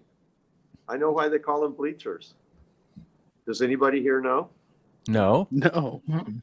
Actually, because the wooden seats get bleached in the sun. That makes sense. Ladies and gentlemen, I just learned that trivia recently. Wow, that's an interesting tidbit. I mean, I think it's worth a full fat minute of fun. It's just everyone goes, not a skinny minute, a fat one. Bob dropping the science. Okay. You guys get a bonus question. This is a music question, and it is this or that: Pet Sounds or Sgt. Pepper's? Are you talking about my dog whining or an album? The album. I don't know that album. Right now, so I'll go with Sgt. Pepper's. Huh? Bob says Sgt. Pepper's. Andy, what about you? I'm going to say Sgt. Pepper's. If you ask me tomorrow, I'm saying Pet Sounds. I know, it's so hard. The Beach Boys and the Beatles, man. I mean, what do you got? Really strong. Both of them. Okay, so what songs were on? What Beach Boys songs are on Pet Sounds? God Only Knows, Good Vibrations. Yeah. Oh, okay. I'm going with Pet Sounds. I didn't know the album. Go back and I never listen to bought it that. again. I never bought that record. I just listened to those songs on the radio. I'm like a total dork when it comes to knowing the names of albums. Not like you guys. I had work to do. I don't know what you guys do with your youth. There's a lot of people are like that. Another one that I've been listening to pretty heavy lately. Go back and listen to Booker T and the MGs and that organ intro on Green Onions.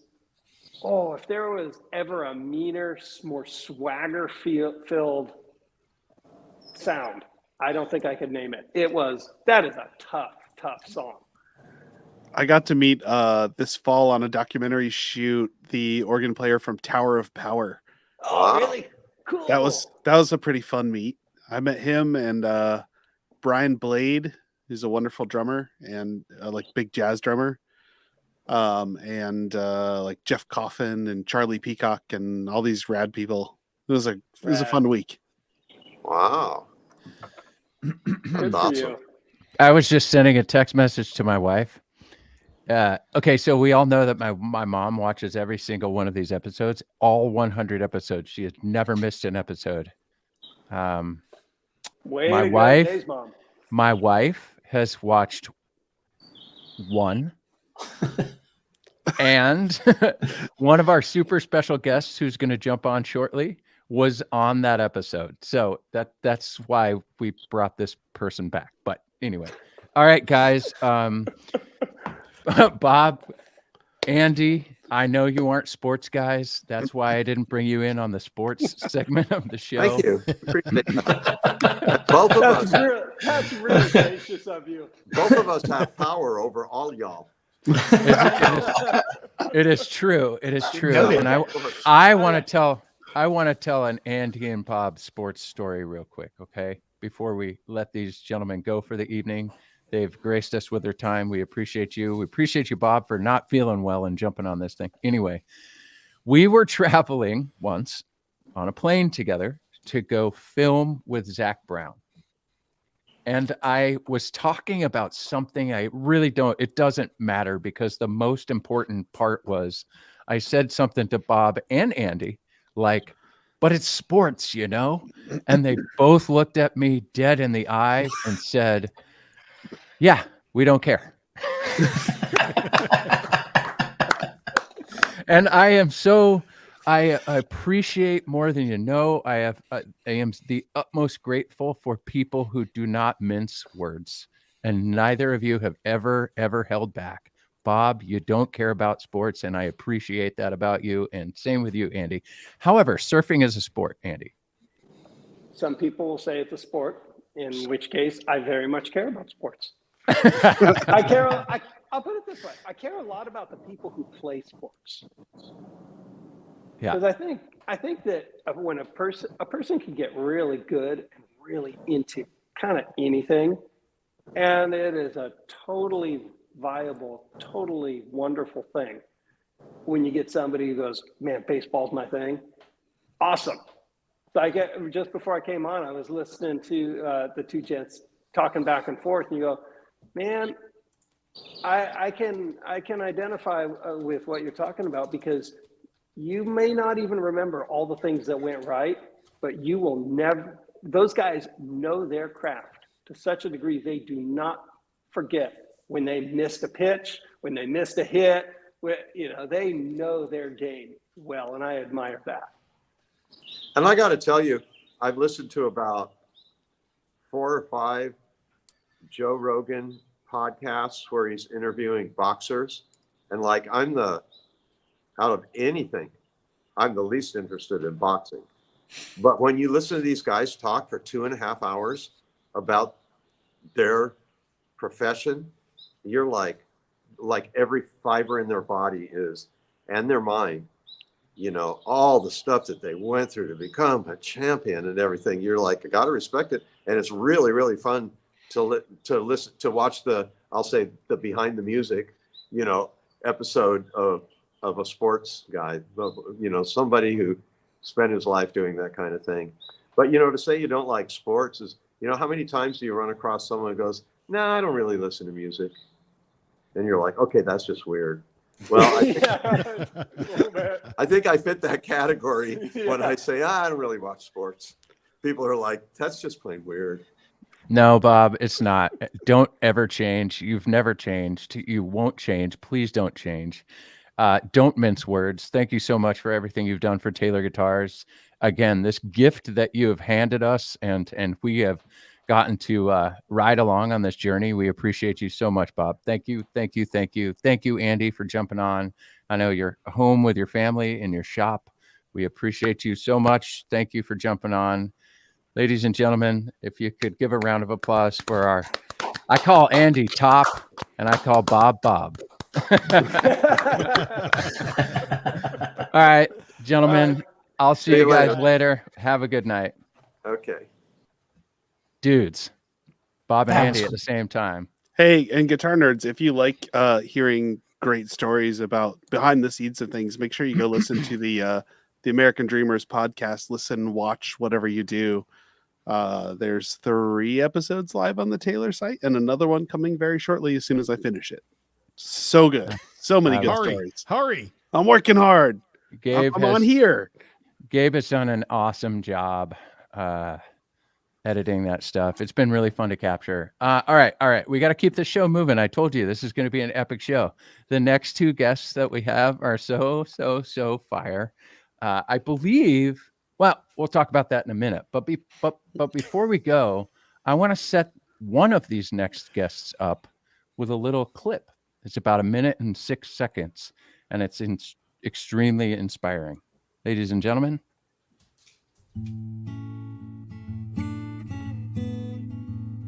My mom's record player was the centerpiece of the house. So that was just walk in, you put on a record, and you live it.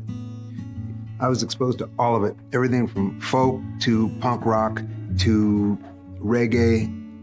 I'm the oldest brother, so pretty quick I started getting my own tastes around my mom's personal collection. You know, when there'd be a pause in the action, I'd start putting on the records I would want to hear. The first record I bought with my own money was Hendrix. I had a deep childhood connection and kinship with Jimmy, like light skin, black, afro, that was me. You know, sound is a part of our identities, all of us in our own way, I think. I can only speak for myself, but even before I could play music, listening to music was a huge part of my identity. And then when I started stepping into the arena of playing instruments, I recognized quick that sound is a part of a player's identity.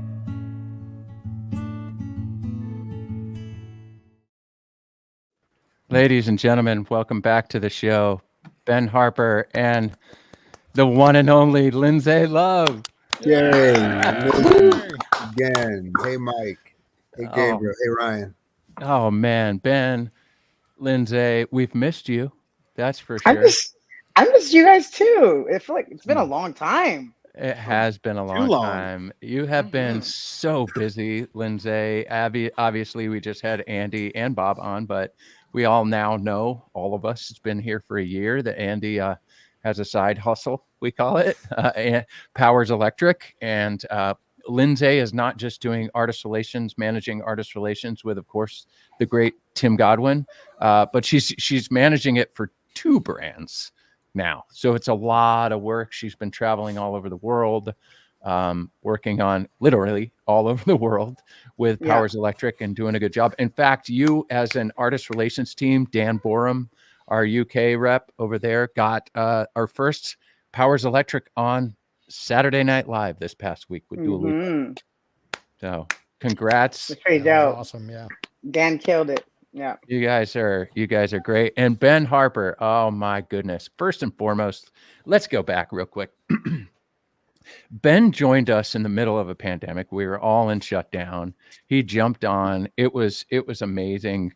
It's so gracious with his time to jump on. But I want to take a sidebar real quick. Ben, I've said this to you, but I want to say it publicly. Wide Open Light, your latest record, is one of the most complete pieces of art that I have ever listened to in my life, man. It is like, it's life-changing. And over Christmas break, I think I told you this, I bought a bunch of copies and I was just sending it to people as gifts. People who may not have been 100% all in on Ben Harper have now gone, this is wonderful. So I just want everybody to know in the feed that Ben has had a long career in this. And we're going to get into some fun questions with Ben and Lindsay. But my man, that record is perfect. Man, thank you, Jay. I'm speechless and freaking right on. It is. I think all of us here who do the show regularly, it is so good. So if you guys haven't had an opportunity to listen to Wide Open Light, please do. And Ben has agreed that an autographed copy of Wide Open Light be the 3rd trivia prize for tonight. So we will get you a copy. Hey man, by the way, 90% Taylor on there too. That's Taylor Pride on that record. Yeah. 517. Jay, does this Gabe. mean I can Mike. finally answer the trivia question tonight, or am I still Yeah, banned? I'm entering. I am entering. I probably know the answer, but I'm Am I in. still banned from answering trivia? Come on. No. And you know why you're banned from answering trivia? Here's why. Ryan. Because that record is back here already. yeah. Along with all of them. I know. It's so good. Oh, Ben, what have you been up to, man, besides a brilliant record? Man, well, I'll tell you what I was up to was logging on here because my computer was like, oh, something new. Good luck. This particular room, the chat room, it took me a second to negotiate it. But aside from that, I'm finishing up a track. I wrote a track in memoriam for my fallen brother, Michael Ward. Yeah. Who was one of the great guitar players I've ever played with and known. He was a guitarist in the Wallflowers, guitarist in the Innocent Criminals, and I'm just turning the corner on a track dedicated to him. Can't wait to hear it. When's it come out? Hopefully in the next couple of weeks. Oh, wow. Because I'm going to take full advantage of that being the new normal and just release tracks now and again, and that'll be one of them. Can't wait. Nice. Ladies and gentlemen. Awesome. If you're Thank you. if you're not familiar with Ben, please just go listen to Ben Harper. Man, you have been such a staple in my life for so long. My Same. wife and I, you met my wife. You met my wife, Heather, and my daughter, Yes. Simone. We came to see you play with Jack Yep. Johnson. We had a great night. We love Talked a little bit about Rodney that night. That was Rodney Mullen, my hero. Yeah. You're my hero. You're all my heroes, but Rodney, my No. skateboarding hero for sure. but Rodney and I. That's where we meet in hero worship. that's for sure. We hung out, but my wife and I always talk about your influence on and with Jack Johnson and G Love. Oh man, you guys used to tour a lot with G Love. That's for sure, right? I love this guy. But it was so wonderful to see Ben play in San Diego and then Jack play after that. I mean, it's where music and peace comes together. That gig, the San Diego gig, was fun, right? That was a good hit. I had a fun night that night. Dude, it was fire. That was so good. All of it was so good. But you were gracious to let Thanks us for come being there, Jay. Thank you for being. Thanks for being there. hanging out, eating tacos. That was a good time. All right, Lindsay, Ben, we're gonna play a little game of this or that. Oh no! And Hey. we're gonna start. We're gonna ladies first. Lindsay can answer first, then Ben can answer second. These are related to live touring artist stuff, playing music, playing shows, et cetera, et cetera. So you guys are Hey, our Jay, artist before we relation. jump in, can I ask Yeah. real quick?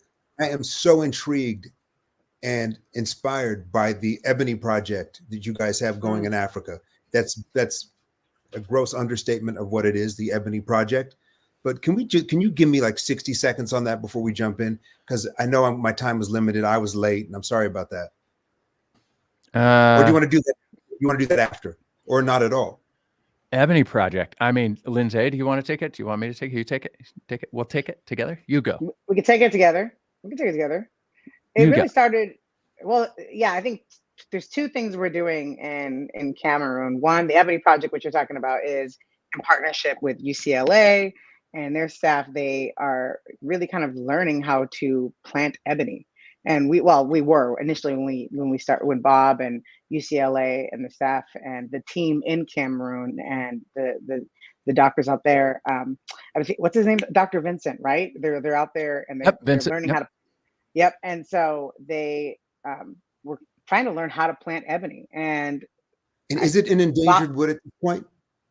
Pardon my lack of knowledge there. Okay, so there was never research of ebony until Bob and actually Steve McMinn, Pacific Rim Tonewood, got together and funded some research to find out. So ebony as a species is considered a very sacred wood. Some of the things but there was never any study about it. So Bob took his own money and was like, I'm going to do a research paper on this. We're going to find out a lot, right? What? We used to tell very interesting stories that aren't, we got a lot of these stories wrong, right? But as we've grown, one of the things that we learned is why ebony is such so black as a wood is because it sequesters the most carbon right? So it's really dark on the inside. We found out that I think there's so much science involved, and there's a male and a female species or tree. It's one of the only plants that has a male and a female. And it's just a very hard, dense wood that makes. Oh my God! I'll tell you what. In my luthier days, when I would be in when there'd be a unique, like an old school Oscar Schmidt guitar with an ebony bridge or something, you had to cut one by hand and lathe and sander.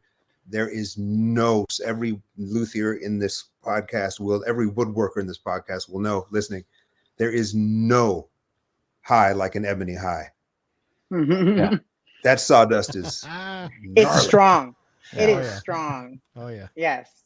Yeah, it's pretty brutal. Anyway, and so we learned how to plant them, and we learned how to we've funded a lot of science to learn how to plant them properly. Right and I can't give you. Jay, did we just, I feel like it was 2 wooden stills ago, or maybe the last one. So Bob and Scott Paul, our director of sustainability, and Andy Allo, one of our artists, just went out there last year, I believe, to go see the progress of the Ebony Project. And there's some seriously tall trees. So it's working. Also in the communities that they planted trees in, they planted fruit trees for those communities to be able to have food. And so it's so it's a really cool project. I think, Jay, we should send out the link to all the people on this, in this. And will it only grow in Cameron? Will it only grow in specific regions? I'm guessing yes. Yeah.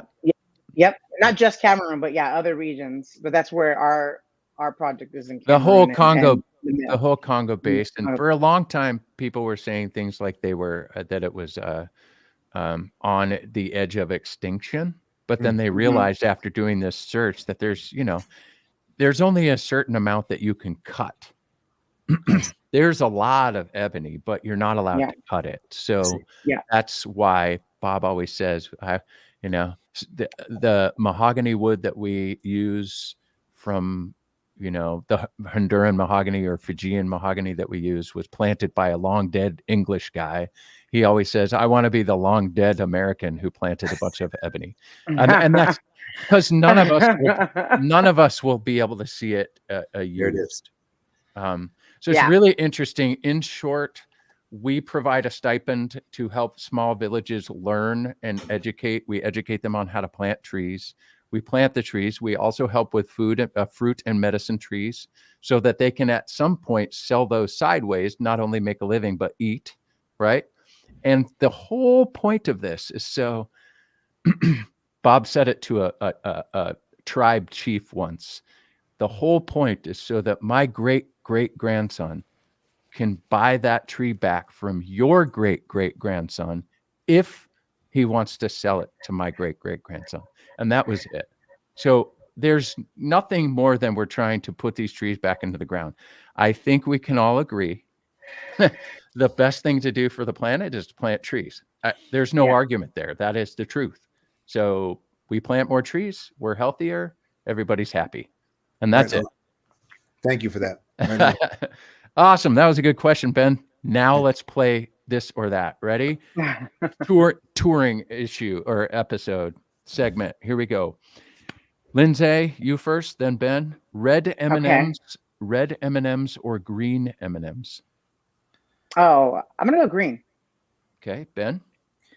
I'm going to go green as well. And weren't the red ones, one of the colors ended up being toxic, or there was something that was not good in the eye of the red. It sounds like the red dye, that red dye. It was red. Green. All right. Small clubs or arenas? Small clubs. I mean, yeah. Oh, of course. Arena money, small club vibe. There you go. All right. Festivals or headliners? Festivals or headliners? I feel like headliners. Festivals are. Speaking of trees and low-hanging fruit, festival headliner. There you go. You've done a few of those. All right, here we go. Yeah. Acoustic set or electric set?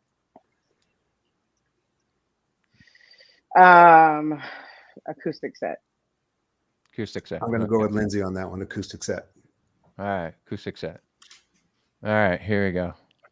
Waffles or pancakes? Tightening the screws. You know what's funny? I've had this conversation multiple times with people. This is a big debate, and I believe if a waffle is done right, it's waffles every single time. But it has to be done right. That's my opinion. And is it because the syrup pools in the waffle? No, I'm a little strange, so I don't like syrup. I just do butter. I'm a very simple, just butter on a buttermilk waffle. So it really is just like you want the initial bite to be crunchy, and then you want the inside to be just like this. You just want it to be fluffy and dense and just a goodness. So if it's done right, waffle. Wow, Lindsay has done her work on this question. Ben? I'm going to go shout out to my spot in Silver Lake, Millie's. And I got to go, and my boy Shakaran and Ramsey, Daniel, what's up, fellas? I've got to go. Here's the thing. I got to go with waffles, but I still to this day, as if waffles aren't made with enough butter. They always give you like an ice cream scoop of butter to go with your waffle. They do. What are they trying to do to us? Kill us. I mean, no, I don't need the extra butter, but I do love the syrup though. I think there's actually a study that showed that every diner is owned by Big Pharma, and what they're looking to do is sell you more statins. So. Mike, that's genius. All right. We got a few more. Banjo or mandolin? But okay, but hold on. I didn't mean to undermine your butter, Lindsay. But one or the other. If I'm going to put butter, I'm not going to put syrup. He's bringing it back. I agree. No, I agree. I'm either going to do one or the other. Syrup. Yeah. I don't do syrup, so that's why I can add a little bit of that whipped butter just on the top. Just to no. Yeah, I'll take but Ben's butter and Lindsay's syrup. I'm good. But a good waffle. All right. Yeah. All right. Banjo or mandolin? I really loved playing around with the banjo lately. I'm not very good at it, so I'm mandolin because I'm better at it. But I've been having fun with the banjo, so I'm just gonna go banjo. This one's gonna break Ben's brain because he has. He Yeah, has like a billion. I'm a retailer. I'm in retail, man. I got to be careful. He can't say banjo. He can't say banjo mandolin or mandolin banjo. He can't say. There's no mix. Banjolin. There is such a thing. Thank God it never caught on. Those banjo mandolins, those old Gibson banjo mandolins, that are just. I mean, yeah. No. I'm going to go with. I'm going to go with banjo. Awesome. Banjo. All right. Oh, guys, this is the good one. Oh, yeah. I've been waiting all night for this one. Me too. Oh, this question sucks so bad. All right. Bass solo or drum solo? Ooh. This is a tough one.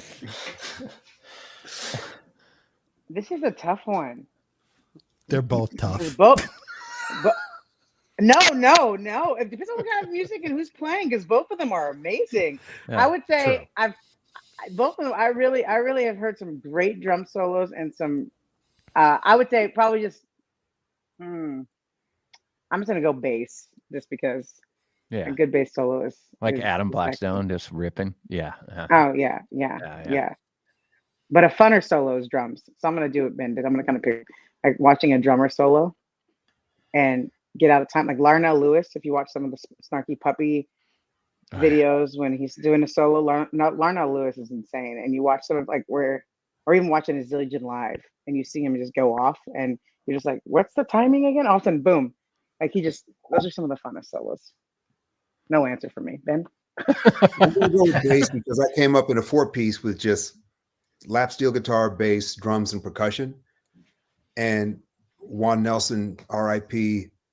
I just saw him with that instrument just flip a switch and turn people on around the world for 30 years.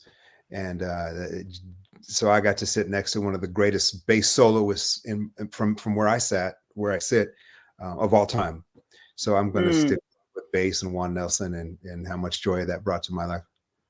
Oh, that's good. I love it. All right. In-ear monitors or wedges?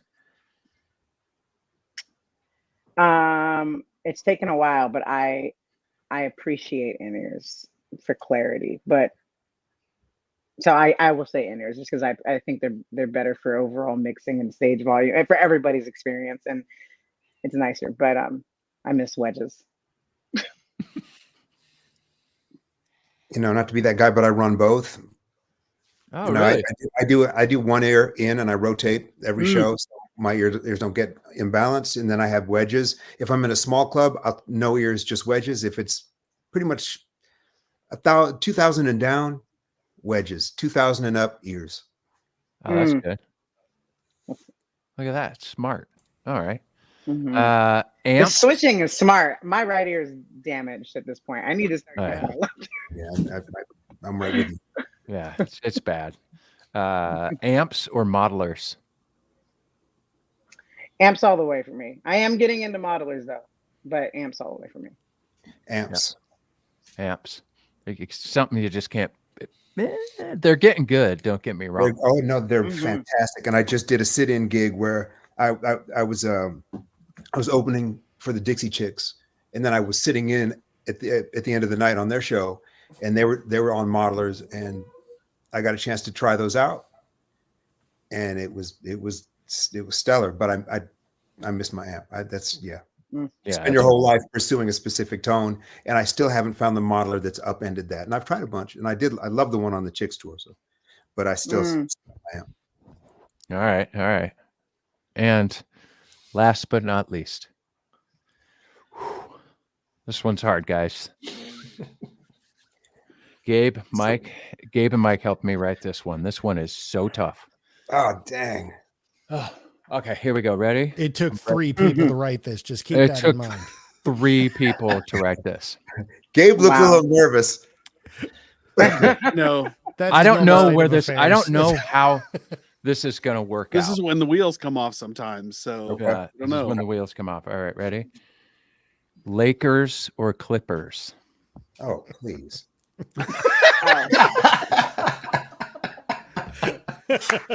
The only go ahead, man. No, that's easy. It's Lakers. Sorry, Ben, if that's not your answer. Oh, Lindsay's not on the guest list for the next show. I'm such a Laker fan that I heard it as Lakers. I said Lakers. You said Lakers. Oh, Lord have mercy. Okay. Well, So you heard it correctly. Lakers. Yeah, there was a bit of a break up there. Yeah, you're good. Yeah. The in-ear monitor rotation is working well for you. You're good. Yeah. It's funny. I was talking about this question with Ryan, and Ryan's like, "Man, I can't." They left San Diego. I'm not a fan. Nope. I think it's sad. I love all the players on the Clippers. I just can't hang, man. I mean, I'm not either fan, but I heard Paul George just walked. Maybe is he gone? I mean, wouldn't you leave? Listen, there is one scenario in which I would buy Clipper tickets. Not only root for the Clippers, but buy Clipper tickets. You know what that is? What? I would root for the Lakers. I would root for the Clippers if they were in the finals versus the Celtics. Oh, that's fair. Okay. Yeah, There you go. that's Very fair. That is very fair. So there is one scenario I would root for them. Otherwise, it's Lakers for life. Lakers for life. But the Cubs. Oh, Paul, we love you. All right, Hey, guys. Jay, I got one quick question for Ben. Go for it. Now, Ben, you brought up earlier you have a single that you're putting out, and because that's just how it's the new normal. You said, right? Just putting out a song. The curious thing, and I want to get your opinion on this, seeing the singles coming out as they are juxtaposed against this resurgence in vinyl, where we know the vinyl experience is listening to side one, flipping it over, listening to side two. We're not hitting, So how do you feel about that, being that you're almost, I don't want to say forced to kind of acclimate to this new normal in an environment that's also embracing vinyl? Yeah, is vinyl, I've heard mixed reports as to whether or not vinyl's still on the uptick, if it's leveled off. It's neither here nor there because I prefer vinyl. I mean, if I turn this computer around, you'll see my whole world is based around vinyl. I mean, that's my jam. Nice. But yeah, there's so much to say on that, and I will bore you to tears with just disgusting amounts of opinion. But I think just a 10-second encapsulation is I prefer vinyl, and I'm making a record. I'm making a reggae record at the moment, and I'm half dozen songs deep into that process. And so if it's not reggae, I can stream it for now. Because if I wait till after, because the reggae record won't come out until deep 2025. And I'll tour that for a year and a half, 2 years. And by then, who knows what'll be in any number of notebooks. So I may as well, if I've got spares, I may as well, and that I'm excited about, like this song from Michael, I'm super excited about, but I don't want to wait 2 years to put it out, and you don't have to anymore. So I'm both. I'm working on records. I'm going to put out singles and just try to get, hopefully, a good part of both of those worlds. Thank you for that. Yeah, thank you for that. All right, ladies and gentlemen in the feed, let's give Ben and Lindsay a round of applause. Thank you, gals. We appreciate you for having guys us. so much. Thanks, Lindsay. Thank you, we see you a lot, but they I don't know. know we see you a lot.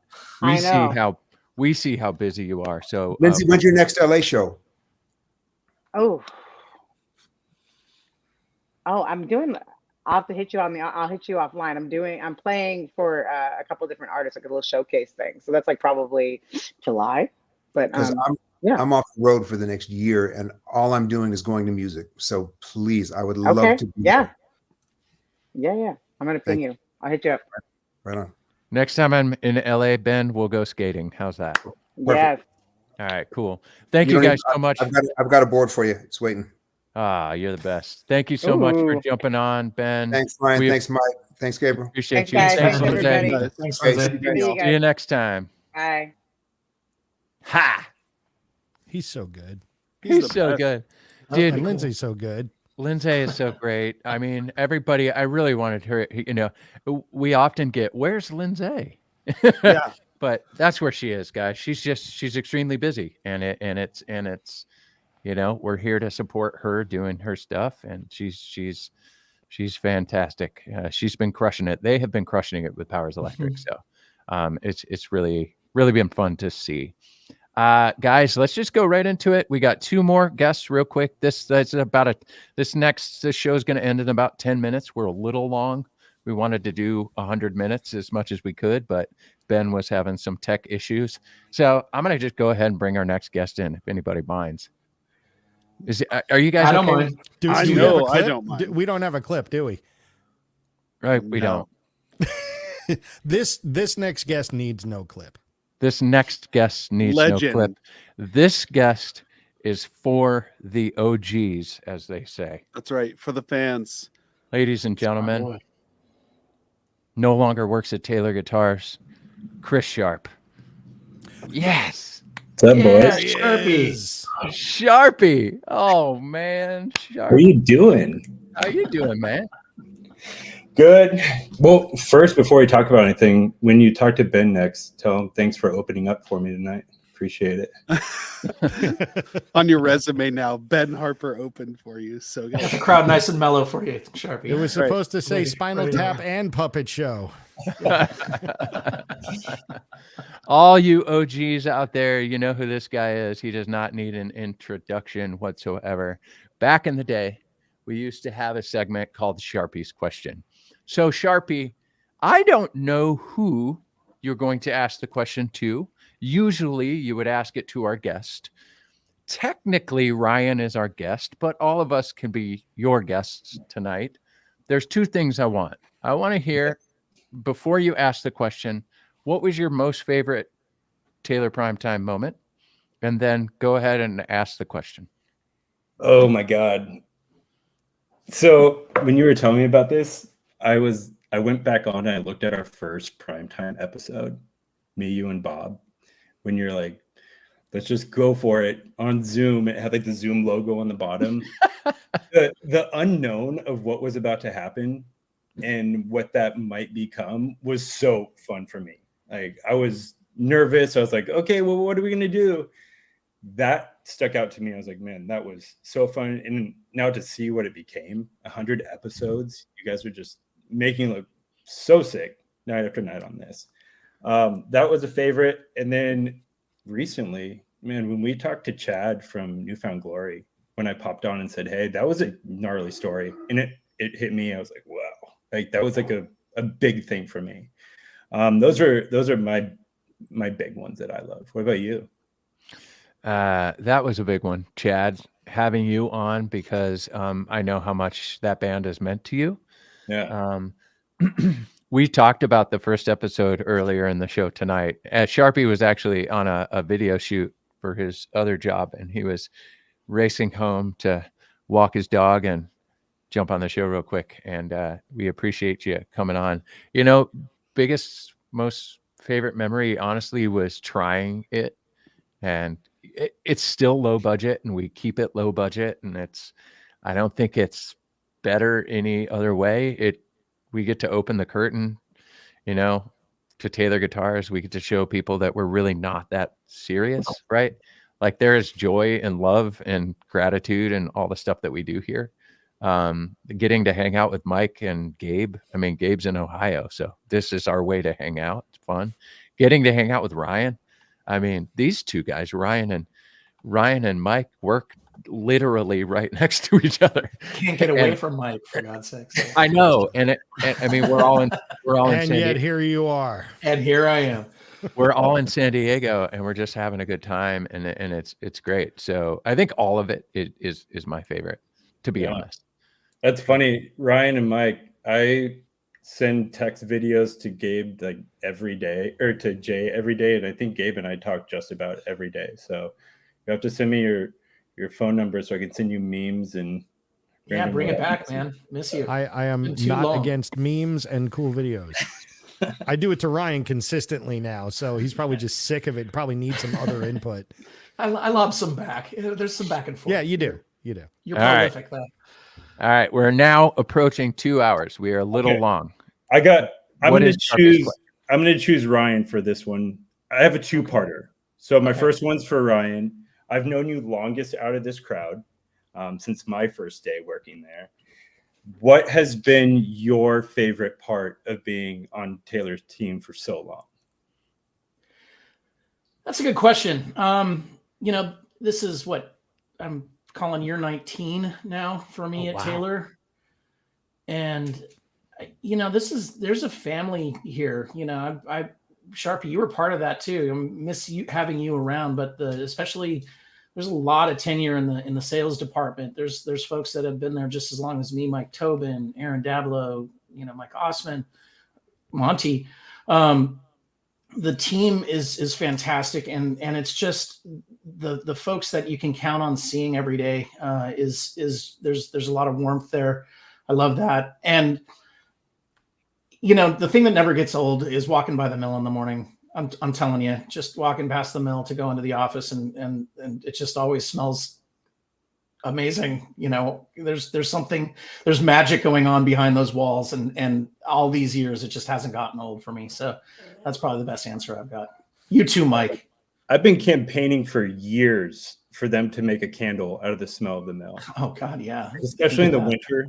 Oh my gosh. I just remember walking by just like sniffing through that place. It was amazing. Yeah, no, it's just a slow walk. It's great. That's great. No, good question though. Yeah. All right. Well, I honestly have to go make dinner. It's like almost 8. But my other one that I want to say before I leave is to everyone in the feed.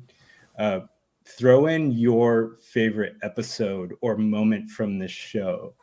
And I'm going to come back and look. I want to look and see what people say. Like I saw Texas on there still. There's some OGs from like our day one that are in here on the feed at 6. So yeah, there he is. Right on. But yeah, before I get going, just want to say thanks to all you guys. I had so much fun working with you. I think about you guys all the time. So congratulations. 100 episodes. Awesome. Thanks, Thank you dude. for You're on kicking the us first off with one. it, Sharpie. Without you, we would Way to launch it, Sharpie. All right, boys. Well, I'll talk to you soon. All right. See you, buddy. All right. You good, dude? Dudes, we brought Sharpie back. I All right. missed We that. got one more feelies. guest. We have one more guest. Right in the feelings. Right in the And feelies. this one is also extremely, extremely special. And I'm going to let him tell the story.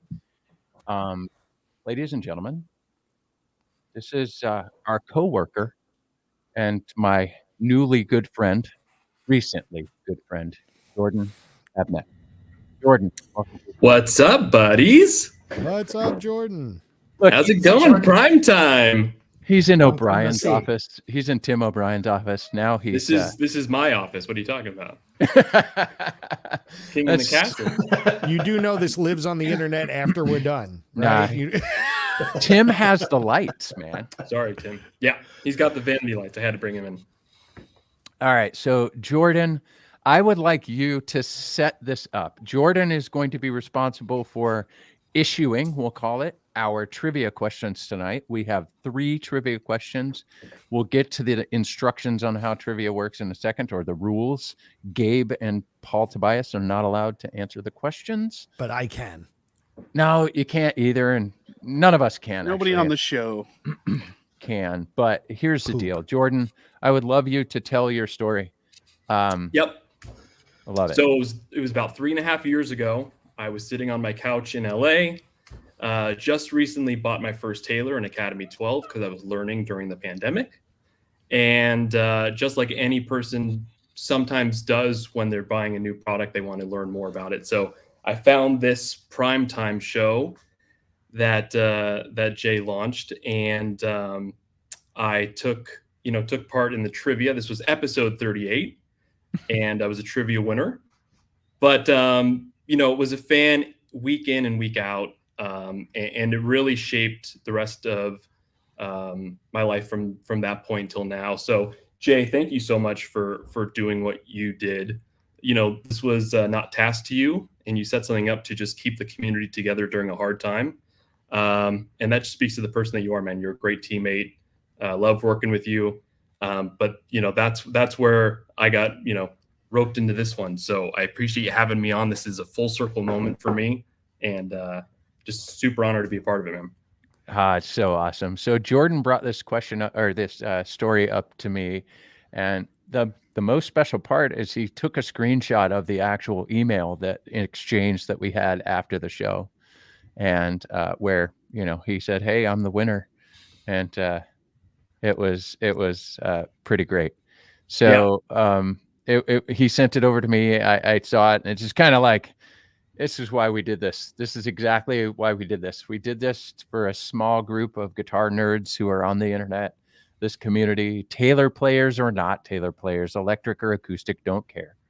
Guitar players, nerds, musicians. I will say to Daria Musk, she understands what I'm saying when I say this. This is the other safest place on the internet for musicians and guitar nerds. So we pause for effect. Hey, I love that. What a nice round of applause for this one. There you go. And here we go. We just froze again. So did Brian. So did Gabe. Anyway, so we're back. We froze. StreamYard can't handle this many people. Jordan, you're going to read the trivia questions when we put them on the screen. Here's how it goes. Yep. The first person to answer the question, you'll send an email to primetime@taylorguitars.com. If that doesn't work, just hit up our customer service team. Sometimes the email doesn't work. Just hit up our customer service team and we'll take care of a prize for you. The first prize is a signed autographed hat from Adam Wainwright,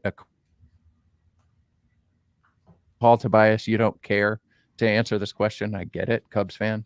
But the first question, the first person who answers this question wins, and then we'll go into question number 2. All right, for an autographed Adam Wainwright Cardinals hat. Jordan, go ahead, read the question. So what tone wood was used for the back and sides of the 900 series before we used rosewood? 1974. Correct. Lemon Grove. So what tone wood was used for the back and sides? Oh, damn. Larry Breedlove. Dang, look at this. I see it. If I see it correctly, Evan Smith. Yep. Won. Yep. Yes. Wow. Nicely done, Evan. Quick on the draw. Way to go, Evan. All right, you just have my email, Evan. We've spoken before, so go ahead and just send me a message, and we'll get that autographed Wayno hat for you. All right, and the next question is same rules. Go ahead, Jordan. What year was the Cindy inlay introduced? 1974.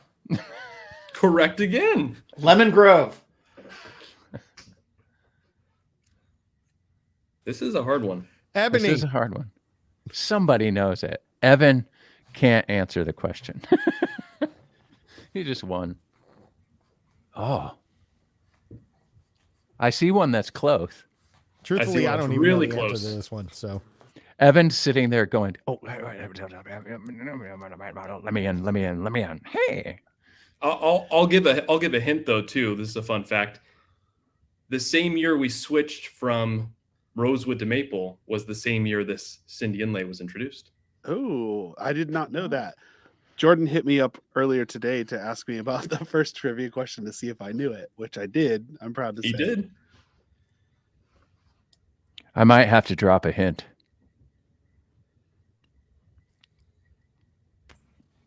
Oh, we got a winner.